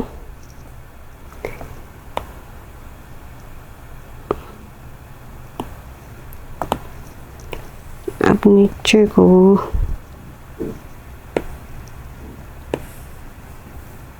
यहाँ पर करना पड़ेगा, सॉरी मुझे। तो कॉस्ट ऑफ प्रोडक्शन आपका 13,750 ऐड करने पर आपका आ गया 2,24,750। ओके, कॉस्ट ऑफ प्रोडक्शन ये तो आ गया कि जितनी क्वांटिटी प्रोड्यूस की, बट हमें कॉस्ट चाहिए जो गुड्स हम सोल्ड कर रहे हैं। इट मीन्स कि जो भी आपको फिनिश स्टॉक दिया होगा उसका ट्रीटमेंट करना है। अब आप कॉस्ट ऑफ प्रोडक्शन में जो है वो ऐड करेंगे, कॉस्ट ऑफ प्रोडक्शन में ऐड करेंगे जो भी आपका opening stock of finish goods होगा। हमारा opening stock of finish goods कितना है, ये है 7,000 का, और closing stock of finished goods कितना है, ये है 8,000 का। तो 7 और 8,000, 7,000 यहां पर ऐड करेंगे और लेस करेंगे closing stock of finished goods, that is 8,000। तो जो आपके पास आएगा that is called cost of goods sold. जो हम गुड्स सोल्ड करने वाले हैं उसका कॉस्ट कितना है, तो 2,24,750 में से आपने माइनस किया 1,000, ऐड किया 7,000 और लेस किया 8,000, तो 2,23,750 आपका आंसर आ गया। अब इसमें ऐड करना है आपने अपने सेलिंग एक्सपेंसेस। तो सेलिंग एक्सपेंसेस के लिए उसने क्लियर दिया है कि सेलिंग एक्सपेंसेस 10% होगा आपका सेल्स का। सेल्स कितनी है आपकी, 2,75,000, उसका 10% आपका सेलिंग एक्सपेंसेस है। इट मींस के आपके 27,500 के सेलिंग एक्सपेंसेस हैं, वो आपने ऐड कर दिए तो आपके पास आ जाएगा कॉस्ट ऑफ सेल्स। तो कॉस्ट ऑफ सेल्स जब आपने ऐड कर दिया तो आपका 2,51,250 आ गया। अब इसमें करिए प्रॉफिट को ऐड, देन आपको सेल्स पता चल जाएगी, बट सेल आपको दी हुई है, प्रॉफिट नहीं दिया हुआ, तो कोई बात नहीं, आप यहां पर सेल लिखिए 2,75,000। तो जो भी आपका बैलेंसिंग फिगर होगा, ठीक है, जो भी आपका बैलेंसिंग फिगर होगा वही आपका क्या हो जाएगा, प्रॉफिट। तो 2,75,000 में से माइनस किया 2,51,250, तो 23,750 इज योर प्रॉफिट। बताओ, ये क्वेश्चन आया था आपको पेपर में, तो इसमें टफ क्या था, बस ओपनिंग क्लोजिंग का ही ट्रीटमेंट करना था। अगर आपको पता होता तो इस बार आपके 7 मार्क्स तो ऐसे ही आ जाने थे।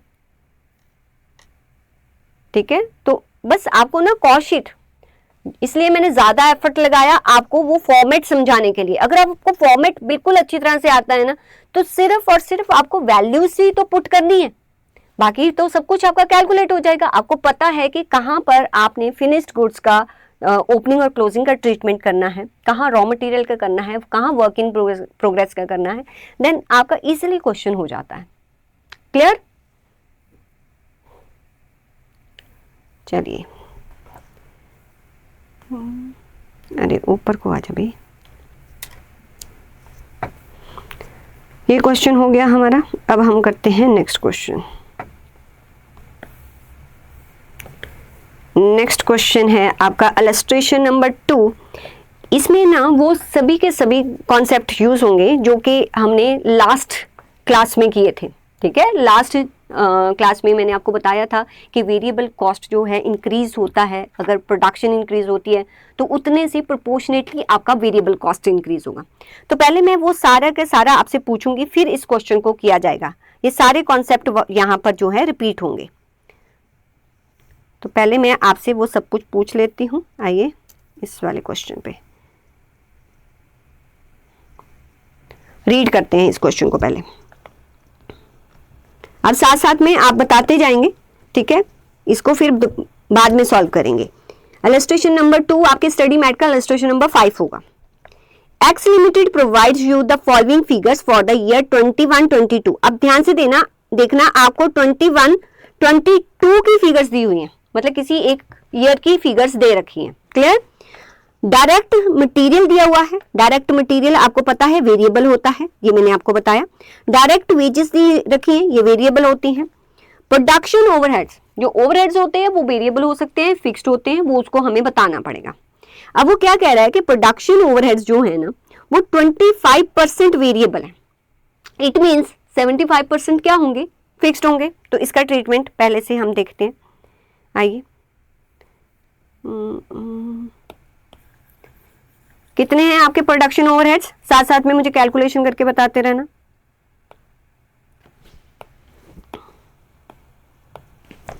प्रोडक्शन ओवरहेड्स हैं आपके 4,80,000, ठीक है। उसने क्या बोला, उसने बोला कि 25% वेरिएबल है एंड 75% फिक्स्ड है।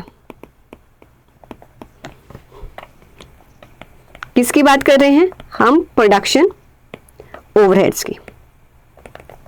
अच्छा मुझे बताओ 4,80,000 25% वेरिएबल मीन्स कितना हो गया आपका, कितना हो गया, कितना हो गया। मैं जब तक वो लगाती हूँ मुझे बताओ कि 25% वेरिएबल कितना है और आपका 75% फिक्स्ड कितना है, अमाउंट बताओ। इसको चार्जिंग पे लगा दूंगा।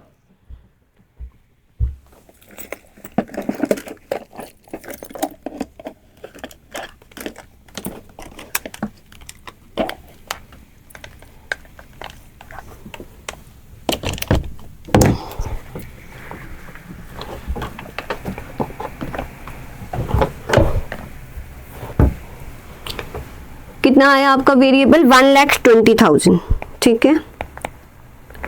फिर 4 लाख, ये क्या हो गया आपका वेरिएबल, फिक्स्ड। 4,80,000 मीन्स 75% आपका फिक्स्ड है। तो फिक्स्ड कितना हो गया आपका, फिक्स्ड बताया 3,60,000।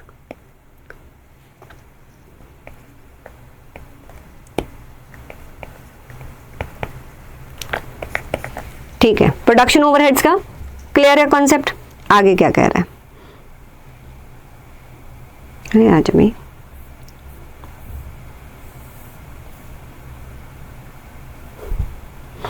फिर बोल रहा है एडमिन ओवरहेड्स। जो आपके एडमिन ओवरहेड्स हैं, एडमिन ओवरहेड्स हैं वो 75% फिक्स्ड हैं। इट मीन्स 25% क्या होंगे, वेरिएबल होंगे। तो ये भी लिख लेते हैं हम।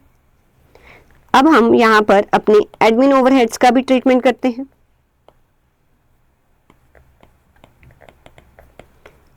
एडमिन ओवरहेड्स टोटल कितने हैं आपके, 1,60,000, साथ साथ में बता देना मुझे। इसमें वो कह रहा है कि आपके 75% फिक्स्ड हैं और फिर 25% वेरिएबल होंगे। इट मीन्स तो 1,60,000 का 25% इक्वल्स टू कितना हो गया, 1,60,000 का, अच्छा निकाल दिया आपने, वेरिएबल है आपका, चल तू सॉल्व कर दे, 40,000। 1,60,000 इंटू 75%, बताओ। ये भी कह रहा है मैं खुद सॉल्व कर देता हूँ, बच्चे तो बोल नहीं रहे। तो कितना हो गया आपका, 1,20,000, ठीक है। तो ये है आपका वेरिएबल और ये है आपका फिक्स्ड, राइट। ये आपने सारा बता दिया। नेक्स्ट, उसके बाद selling and distribution overheads. Selling and distribution overheads के बारे में वो क्या बोल रहा है, सेलिंग एंड डिस्ट्रीब्यूशन 2/3 फिक्स्ड है। इट मीन्स के 2/3 का मतलब समझते हो ना, कि अगर तीन टुकड़े किए जाएं किसी चीज के, अगर किसी चीज के 3 टुकड़े किए जाएं, ठीक है, उसमें से 2 टुकड़े क्या हैं वो फिक्स्ड हैं और 1 टुकड़ा क्या होगा, वेरिएबल। मतलब 2/3 अगर फिक्स्ड बोल रहा है तो 1/3 क्या होगा, वेरिएबल होगा। तो इसको भी कर लेते हैं।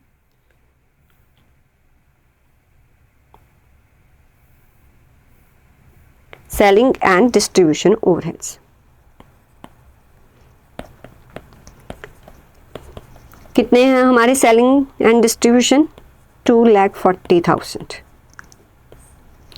अब वो बोल रहा है कि 2/3 जो है वो फिक्स्ड है।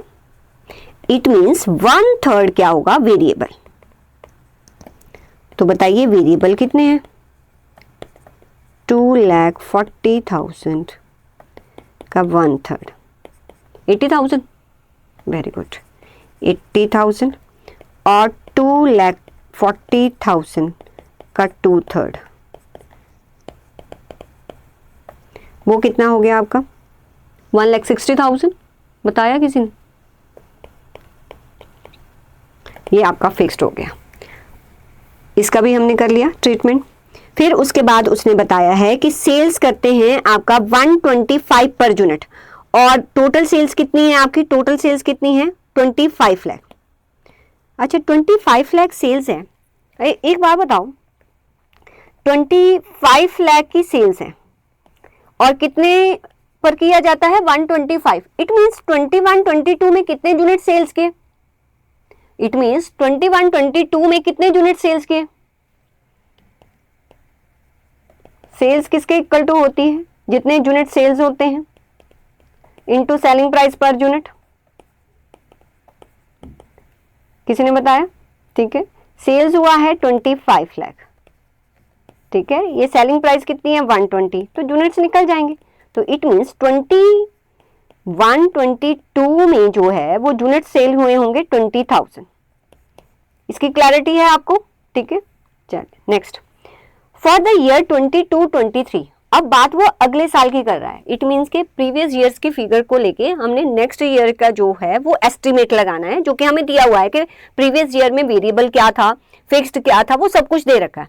नेक्स्ट ईयर के बारे में हमने एस्टिमेट लगाना होगा, मीन्स कॉस्ट शीट बनानी होगी। Output and sales quantity will increase by 20%। ठीक है, कहता आउटपुट भी और सेल्स क्वांटिटी भी, दोनों, मतलब जितनी आउटपुट इंक्रीज करोगे उतनी सेल्स क्वांटिटी भी आपकी इंक्रीज होगी। कितने से? बाय 20%। इट मीन्स के आउटपुट अगर 20% इंक्रीज हो रही है तो मेरा क्वेश्चन आपसे है कि 22 जो है 22-23 में सेल कितनी होगी, सॉरी प्रोडक्शन कितनी होगी? ये प्रोडक्शन तो मेरी कितनी किसकी है? प्रीवियस ईयर की। अब वो कह रहा है कि जो आपका नेक्स्ट ईयर है ना उसमें प्रोडक्शन प्लस सेल्स 20% से इंक्रीज हो जाएगी, तो कितना होगा? कितना होगा? पहले हम कितना कर रहे थे? 20,000 मल्टीप्लाई बाय, या तो इसका 20% करके उसको प्लस कर दो, बट लास्ट क्लास में हमने क्या बोला था? जितने का इंक्रीज मल्टीप्लाई बाय 100 में उतना प्लस कर दो, 120%। तो इट मीन्स 22-23 में कितने यूनिट सेल होंगे? आ नहीं रहा यहां पर, ओह ये बंद हो गया। चलो आप बताओ, ये तो मैंने लिख दिया था, तुम बताओ कितने यूनिट सेल होंगे, जब तक मैं इसको बंद कर देती हूँ।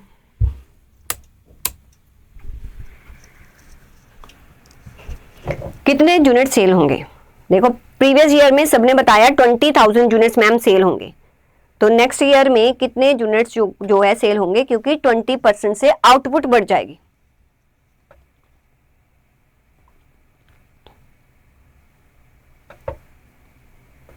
तो 20% से आउटपुट बढ़ जाएगी।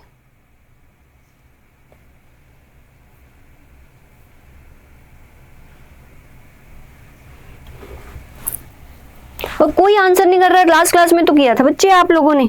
20,000 का अगर 20% बढ़ा दोगे तो कितना आएगा?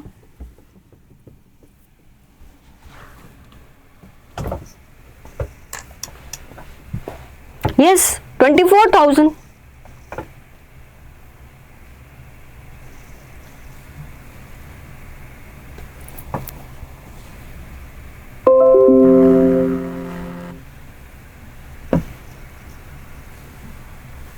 दो मिनट बस।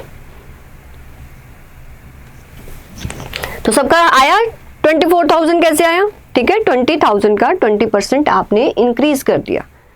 और ऐसे नहीं करना है कि 20,000 प्लस 20,000 का 20% इंक्रीज फिर 24,000, नो, ऐसे करना है तो डायरेक्टली हमें पता चल जाएगा कि नेक्स्ट ईयर में इतने यूनिट जो हैं हम प्रोड्यूस करेंगे एंड सेल करेंगे, जो कि ये लाइन बोल रही है, जो कि इस लाइन ने बोला कि आपका आउटपुट और सेल दोनों 20% से इंक्रीज होगा। By incurring additional advertisement expenses, means ये एक्सपेंसेस जो है पहले नहीं हुए। कहता कि जो आप आउटपुट इंक्रीज करोगे ना उसको बनाओगे भी और सेल भी करोगे, उसके लिए आपको एक्स्ट्रा एडवर्टीजमेंट एक्सपेंसेस करने पड़ेंगे, जो कि कितने होंगे? 45,200। मुझे बताओ जी, जो 45,200 है ये कॉस्ट शीट में कहां पर लिखूंगी? मैं ऑफिस ओवरहेड्स में लिखूंगी, एडमिन ओवरहेड्स में लिखूंगी, या सेलिंग एंड डिस्ट्रीब्यूशन ओवरहेड्स में लिखूंगी? ये वाले एक्सपेंडिचर कहां लिखूंगी अगर मैं 22 23 की कॉस्ट शीट बना रही हूं? कहां पर जाएंगे ये? मेरे फैक्ट्री में जाएंगे, एडमिन में जाएंगे या सेलिंग में जाएंगे? कहां पर जाएंगे ये वाले एक्सपेंडिचर?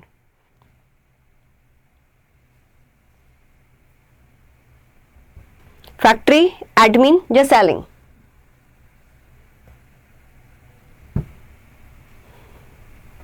एडवर्टीजमेंट है, वेरी गुड। कहां पर जाएगा? Selling and distribution. देखो देख के एक्सपेंडिचर को पता चलना चाहिए कि एक्स्ट्रा कर रहे हैं, तो इट मींस जब मैं नेक्स्ट ईयर की कॉस्ट शीट बनाऊंगी ये सेलिंग में जाना चाहिए। तो सेलिंग में जो प्रीवियस ईयर के हो रहे हैं वो तो होंगे ही होंगे, अलॉन्ग विद दैट इस एक्सपेंडिचर को भी आप ऐड करेंगे। अच्छा, material prices will go up by 10%। अब इस पे बात कर लेती हूँ। देखो आपको पता है डायरेक्ट मटेरियल 3,20,000 दिया हुआ है, ठीक है, और आपको ये भी पता है कि अगर ये 3,20,000 है, डायरेक्ट मटेरियल है, तो ये वेरिएबल होगा। अच्छा, ये मटेरियल कितने यूनिट्स पर किया जा रहा है? 20,000 यूनिट्स, ठीक है। अगर मुझे 22 23 में देखना है कि मटेरियल कितना लगेगा, मुझे दो चीजें पता है। एक तो 20% से मेरा आउटपुट इंक्रीज होगा,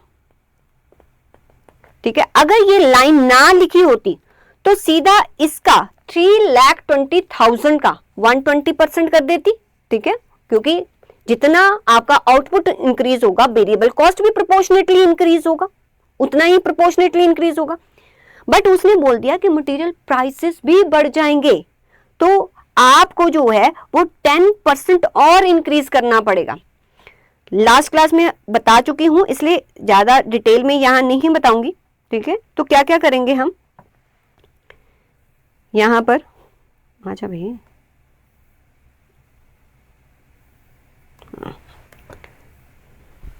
देखो आपको मटेरियल के बारे में क्या दिया हुआ है, ये मेरे को सारा हटाना पड़ेगा। मटेरियल के बारे में यहां पर आपको क्या गिवन है? आपका मटेरियल कितना है?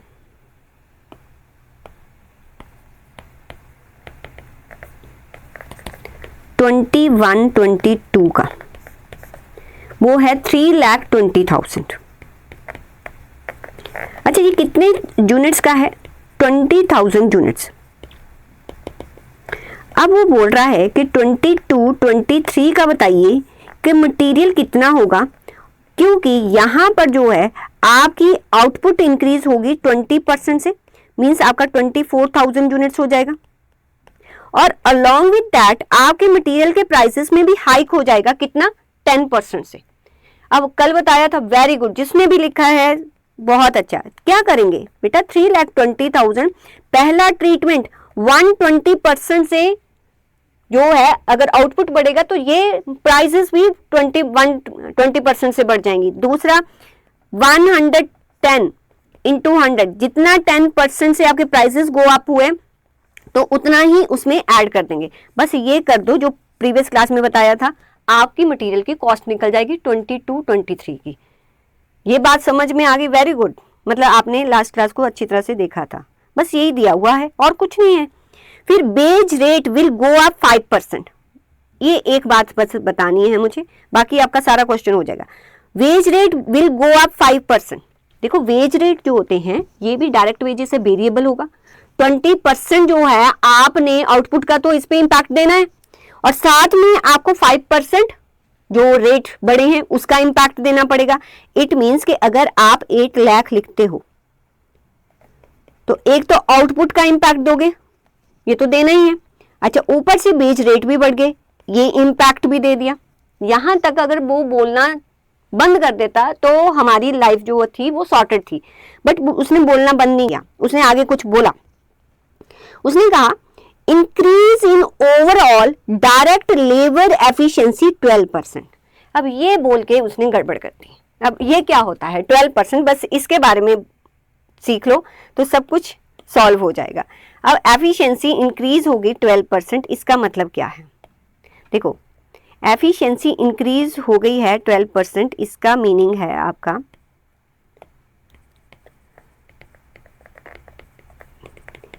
इसका मतलब है कि जो काम पहले 112 मिनट्स में होता था, मतलब अज्यूम करो ऐसे बोल रहा है 12% एफिशिएंसी इंक्रीज। मेरी एफिशिएंसी अगर इंक्रीज हो जाएगी, आपकी बात करती हूँ, अगर आपकी एफिशिएंसी इंक्रीज होगी क्वेश्चन करने की, तो अगर पहले आप जो है 10 क्वेश्चन जो है वो 1.5 आवर में करते थे, एफिशिएंसी इंप्रूव होने के बाद वो ही आप जो 10 क्वेश्चन है अब 1 आवर में करोगे। ठीक है, तो इट मीन्स कि आपको सेम आप आउटपुट दोगे लेकिन कम टाइम में दोगे। समझे आप एफिशिएंसी इंक्रीज का मतलब काम तो सेम करना है, एफिशिएंसी इंक्रीज मीन्स आपका जो है वो स्पीड बढ़ गया, अब वही सेम काम आप कम टाइम में कर लोगे। तो यहाँ पर 112 का मतलब क्या है, 12% एफिशिएंसी मीन्स जो लेबर काम 112 मिनट्स में करता था अब वो काम वो 100 मिनट्स में कर रहा है। तो एफिशिएंसी इंक्रीज होने से वो कम टाइम में उतना ही आउटपुट कर रहा है, उससे क्या होगा, मेरे वेजेस कम हो जाएंगे।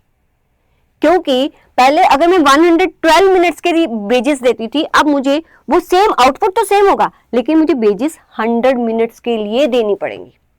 तो यहां पर क्या आएगा कि जैसे आपके जो वेजेस हैं ये हैं 8 लाख, पहले आप 8 लाख के वेजेस किसके लिए देते थे, क्योंकि वो 112 मिनट काम करता था, लेकिन अब वो सेम काम जो है वो 100 मिनट्स में कर देगा, इसलिए वेजेस मेरे क्या हो जाएंगे, रिड्यूस हो जाएंगे।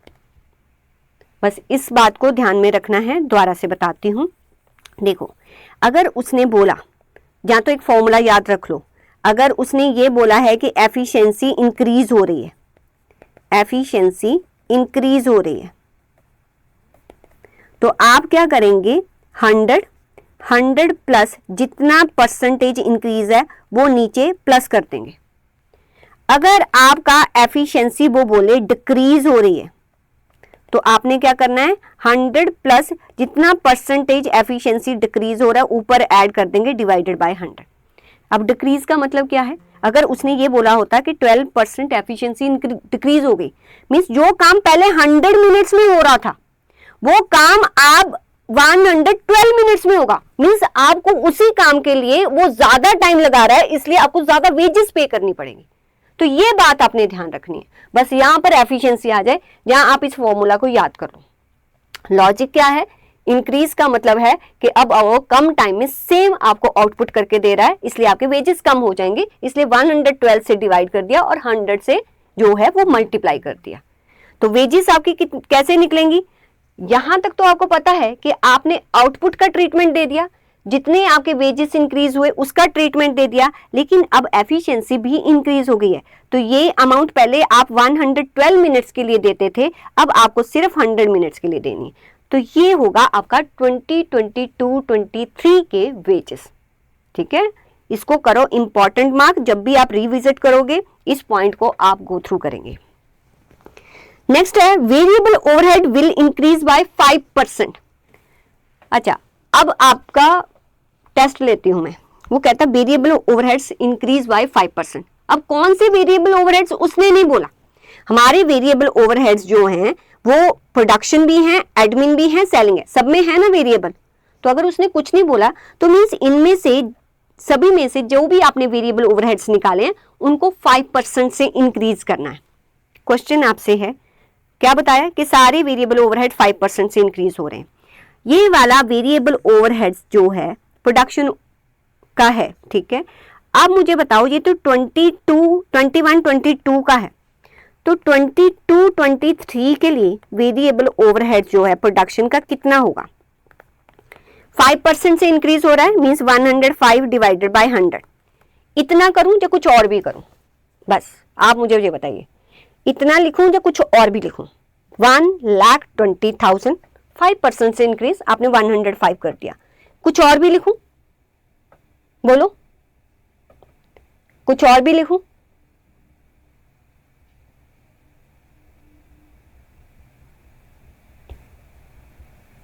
कि बस बहुत है, 105 बहुत है, बस इतना ही लिखना है। वेरिएबल है, ध्यान दो, ये वेरिएबल है। जो भी वेरिएबल एक्सपेंडिचर है उस पर क्या क्या ट्रीटमेंट होता है।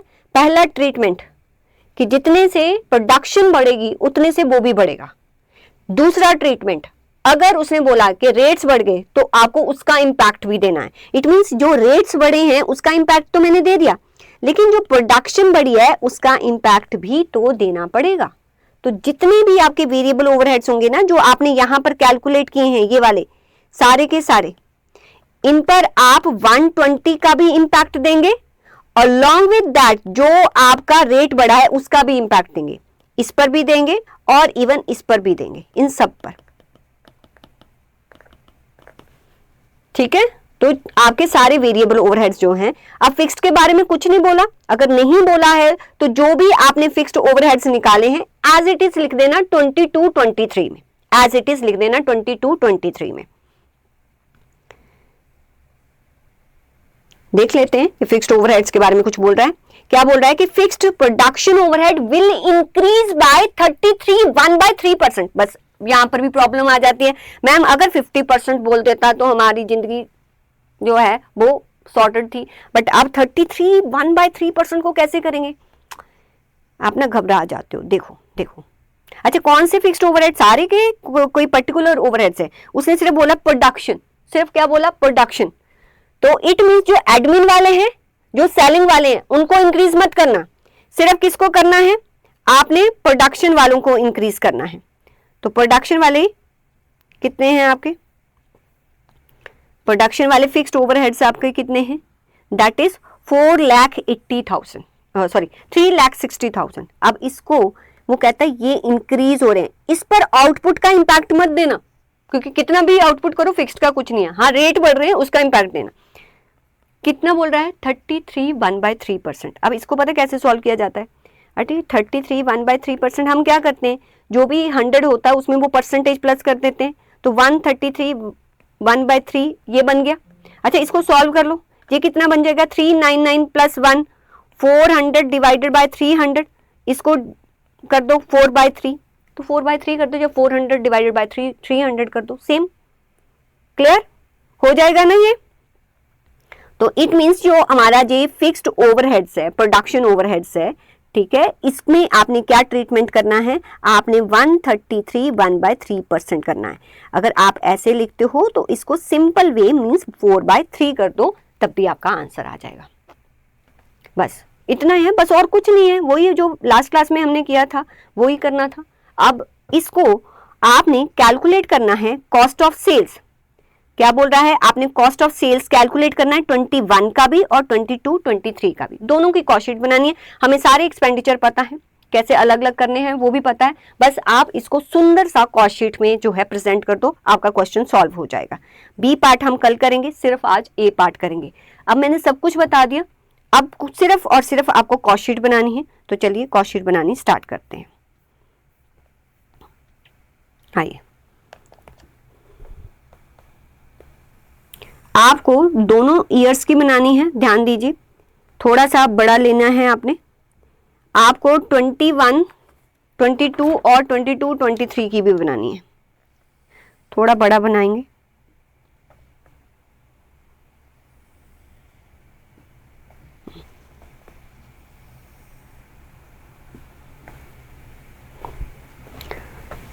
राइट, ये है हमारा इलस्ट्रेशन नंबर 2।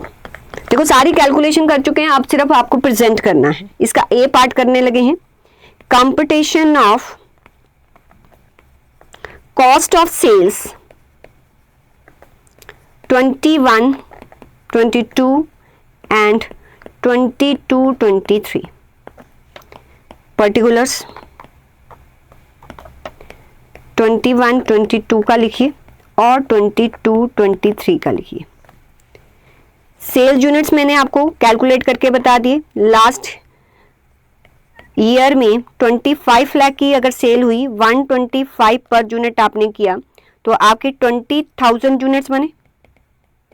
22-23 में आपने जो है वो 20% इंक्रीज हो गया, तो यहां पर आपके 24,000 यूनिट्स जो हैं वो बनेंगे।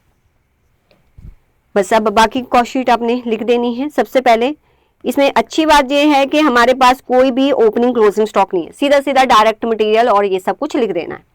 डायरेक्ट मटेरियल है 3,20,000 का, और यहां पर उसने 22 में बात की कि जो हमारा आउटपुट इंक्रीज हुआ उसका ट्रीटमेंट, और प्लस 10% हमारा मटेरियल भी जो है प्राइसेस इंक्रीज हो गए, तो उसका ट्रीटमेंट, दोनों का ट्रीटमेंट करेंगे तो ये आपका 4,22,400 आ जाएगा। इसमें कोई प्रॉब्लम तो नहीं है? अगर आपको डाउट होगा तो साथ में पूछना कि मैम ये कैसे किया। अभी सारा वैसे हम कर चुके हैं, अभी सिर्फ हमें यहाँ पर लिखना है। ओके, डायरेक्ट वेजेस, अगर हम डायरेक्ट वेजेस की बात करें, लास्ट ईयर की तो आपको दी हुई है, वो तो आप लिख लो 8 लाख, ठीक है। इस साल का उसने क्या बोला, देखो आउटपुट का तो इम्पैक्ट देंगे ही देंगे 20%, फिर वो बोल रहा है कि वेज रेट भी आपका जो है 5% से इंक्रीज हो गया, फिर एफिशिएंसी इंक्रीज होगी, तो इट मीन्स कि 112 से हमने डिवाइड करना है। क्लियर? तो ये आपका आ जाएगा 9 लाख। और कोई डायरेक्ट एक्सपेंसेस आपको नहीं दिए हुए हैं, तो मेरे बच्चे इन दोनों को जब आप ऐड करोगे देन आपको मिल जाएगा क्या, आपका प्राइम कॉस्ट। तो ये है आपका 11,20,000 और ये आपका बन जाएगा 13,22,400। अब इसमें आप ऐड करेंगे आपके जितने भी प्रोडक्शन ओवरहेड्स हैं। अब प्रोडक्शन ओवरहेड्स को आप सेपरेटली लिखेंगे, वेरिएबल्स को अलग लिखेंगे, फिक्स्ड को अलग लिखेंगे,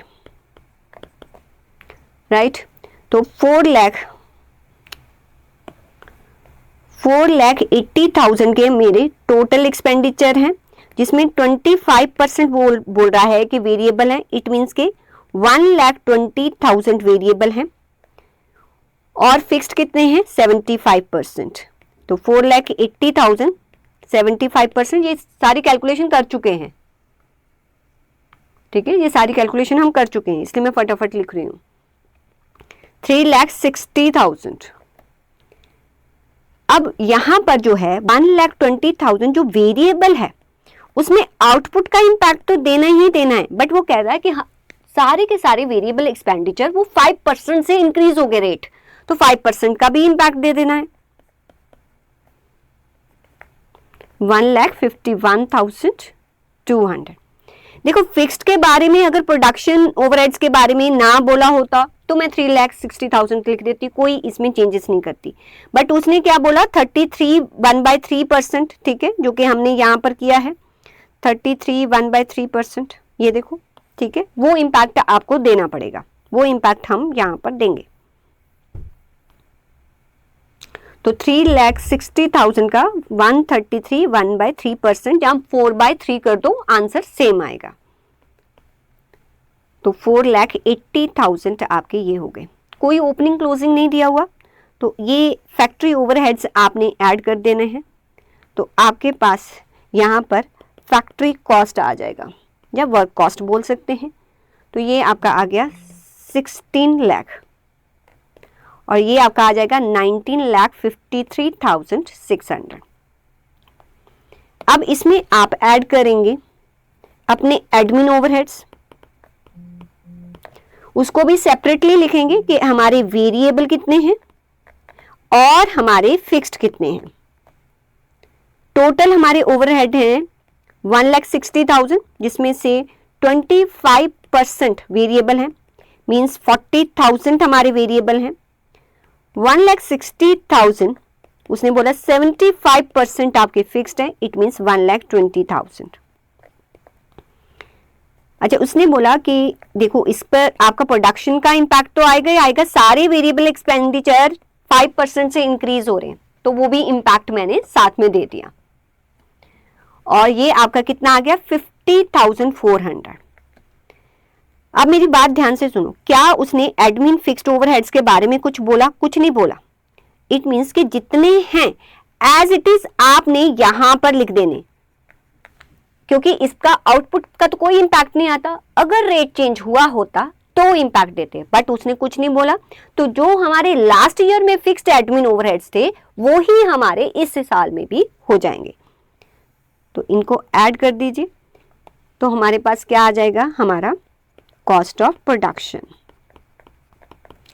दैट इज 17,60,000 और यहां पर कितना आ जाएगा 21,24,000। अब हम इसमें ऐड करेंगे अपने सेलिंग एंड डिस्ट्रीब्यूशन ओवरहेड।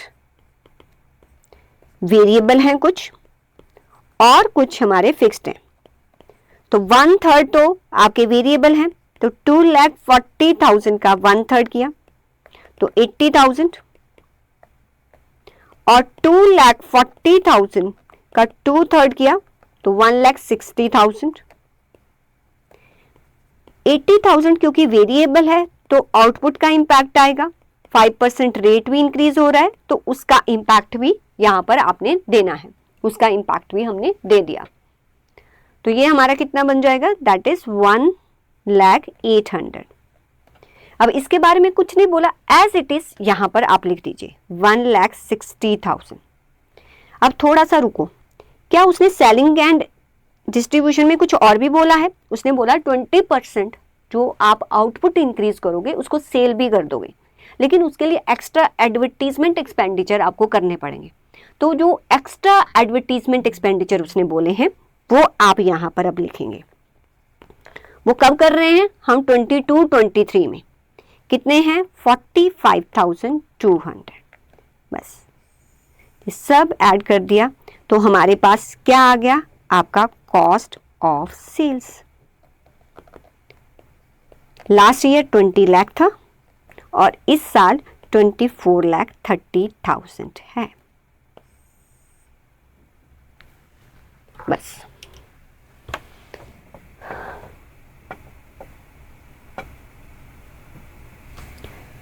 देखो यहां पर आपने ये सारा के सारा कर लिया, ठीक है, ए पार्ट कर लिया। देखो जब भी आप इस क्वेश्चन को करोगे ना, इस क्वेश्चन को अभी जब आप खुद ट्राई करोगे, जैसे मैंने आपको यहां पर समझाया है, यहां पर थोड़ा सा आप ध्यान दो, यहां पर जैसे मैंने आपको समझाया कि ये सभी परसेंटेज का ट्रीटमेंट क्या होगा। प्लीज बच्चा पहले इस पर फोकस आपने करना है कि इस परसेंटेज का ट्रीटमेंट क्या है। क्वेश्चन आप कितने भी कर लो, लेकिन अगर आप ये लॉजिक्स नहीं समझते ना, ये वाला लॉजिक नहीं समझते, अगर एग्जामिनेशन में थोड़ा सा भी ट्विस्ट हुआ तो आप घबरा जाएंगे। इसलिए पहले जो भी मैंने ये आपको समझाया है ये बातें आपने समझनी है। क्वेश्चन तो इजीली हो जाएगा, बस फिर तो आपने फिगर ही तो पुट करनी है कि एडमिन ओवरहेड्स कितने हैं, ऑफिस ओवरहेड्स कितने हैं, प्रोडक्शन ओवरहेड्स कितने, देन नेक्स्ट ईयर का आपको कॉस्ट ऑफ सेल्स पता चल जाएगा। आपको सिर्फ और सिर्फ आज ए पार्ट करना है, कल हम डिस्कस करेंगे इसके बी पार्ट पर, क्योंकि बी पार्ट में भी बहुत सारे स्टूडेंट स्ट्रगल करते हैं जब उसने अलग अलग टाइप से सेलिंग प्राइस पूछी होती है।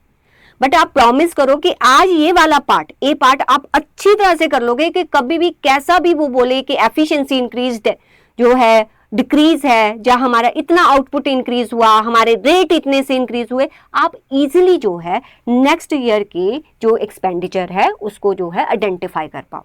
तो इसको ध्यान से करना है, आपका जो है अच्छी तरह से जो है कॉस्ट शीट के क्वेश्चन हो जाएंगे। देखो हर क्वेश्चन पर टाइम लगता है, उसका रीजन ये है कि उसमें लॉजिक्स अलग अलग हैं।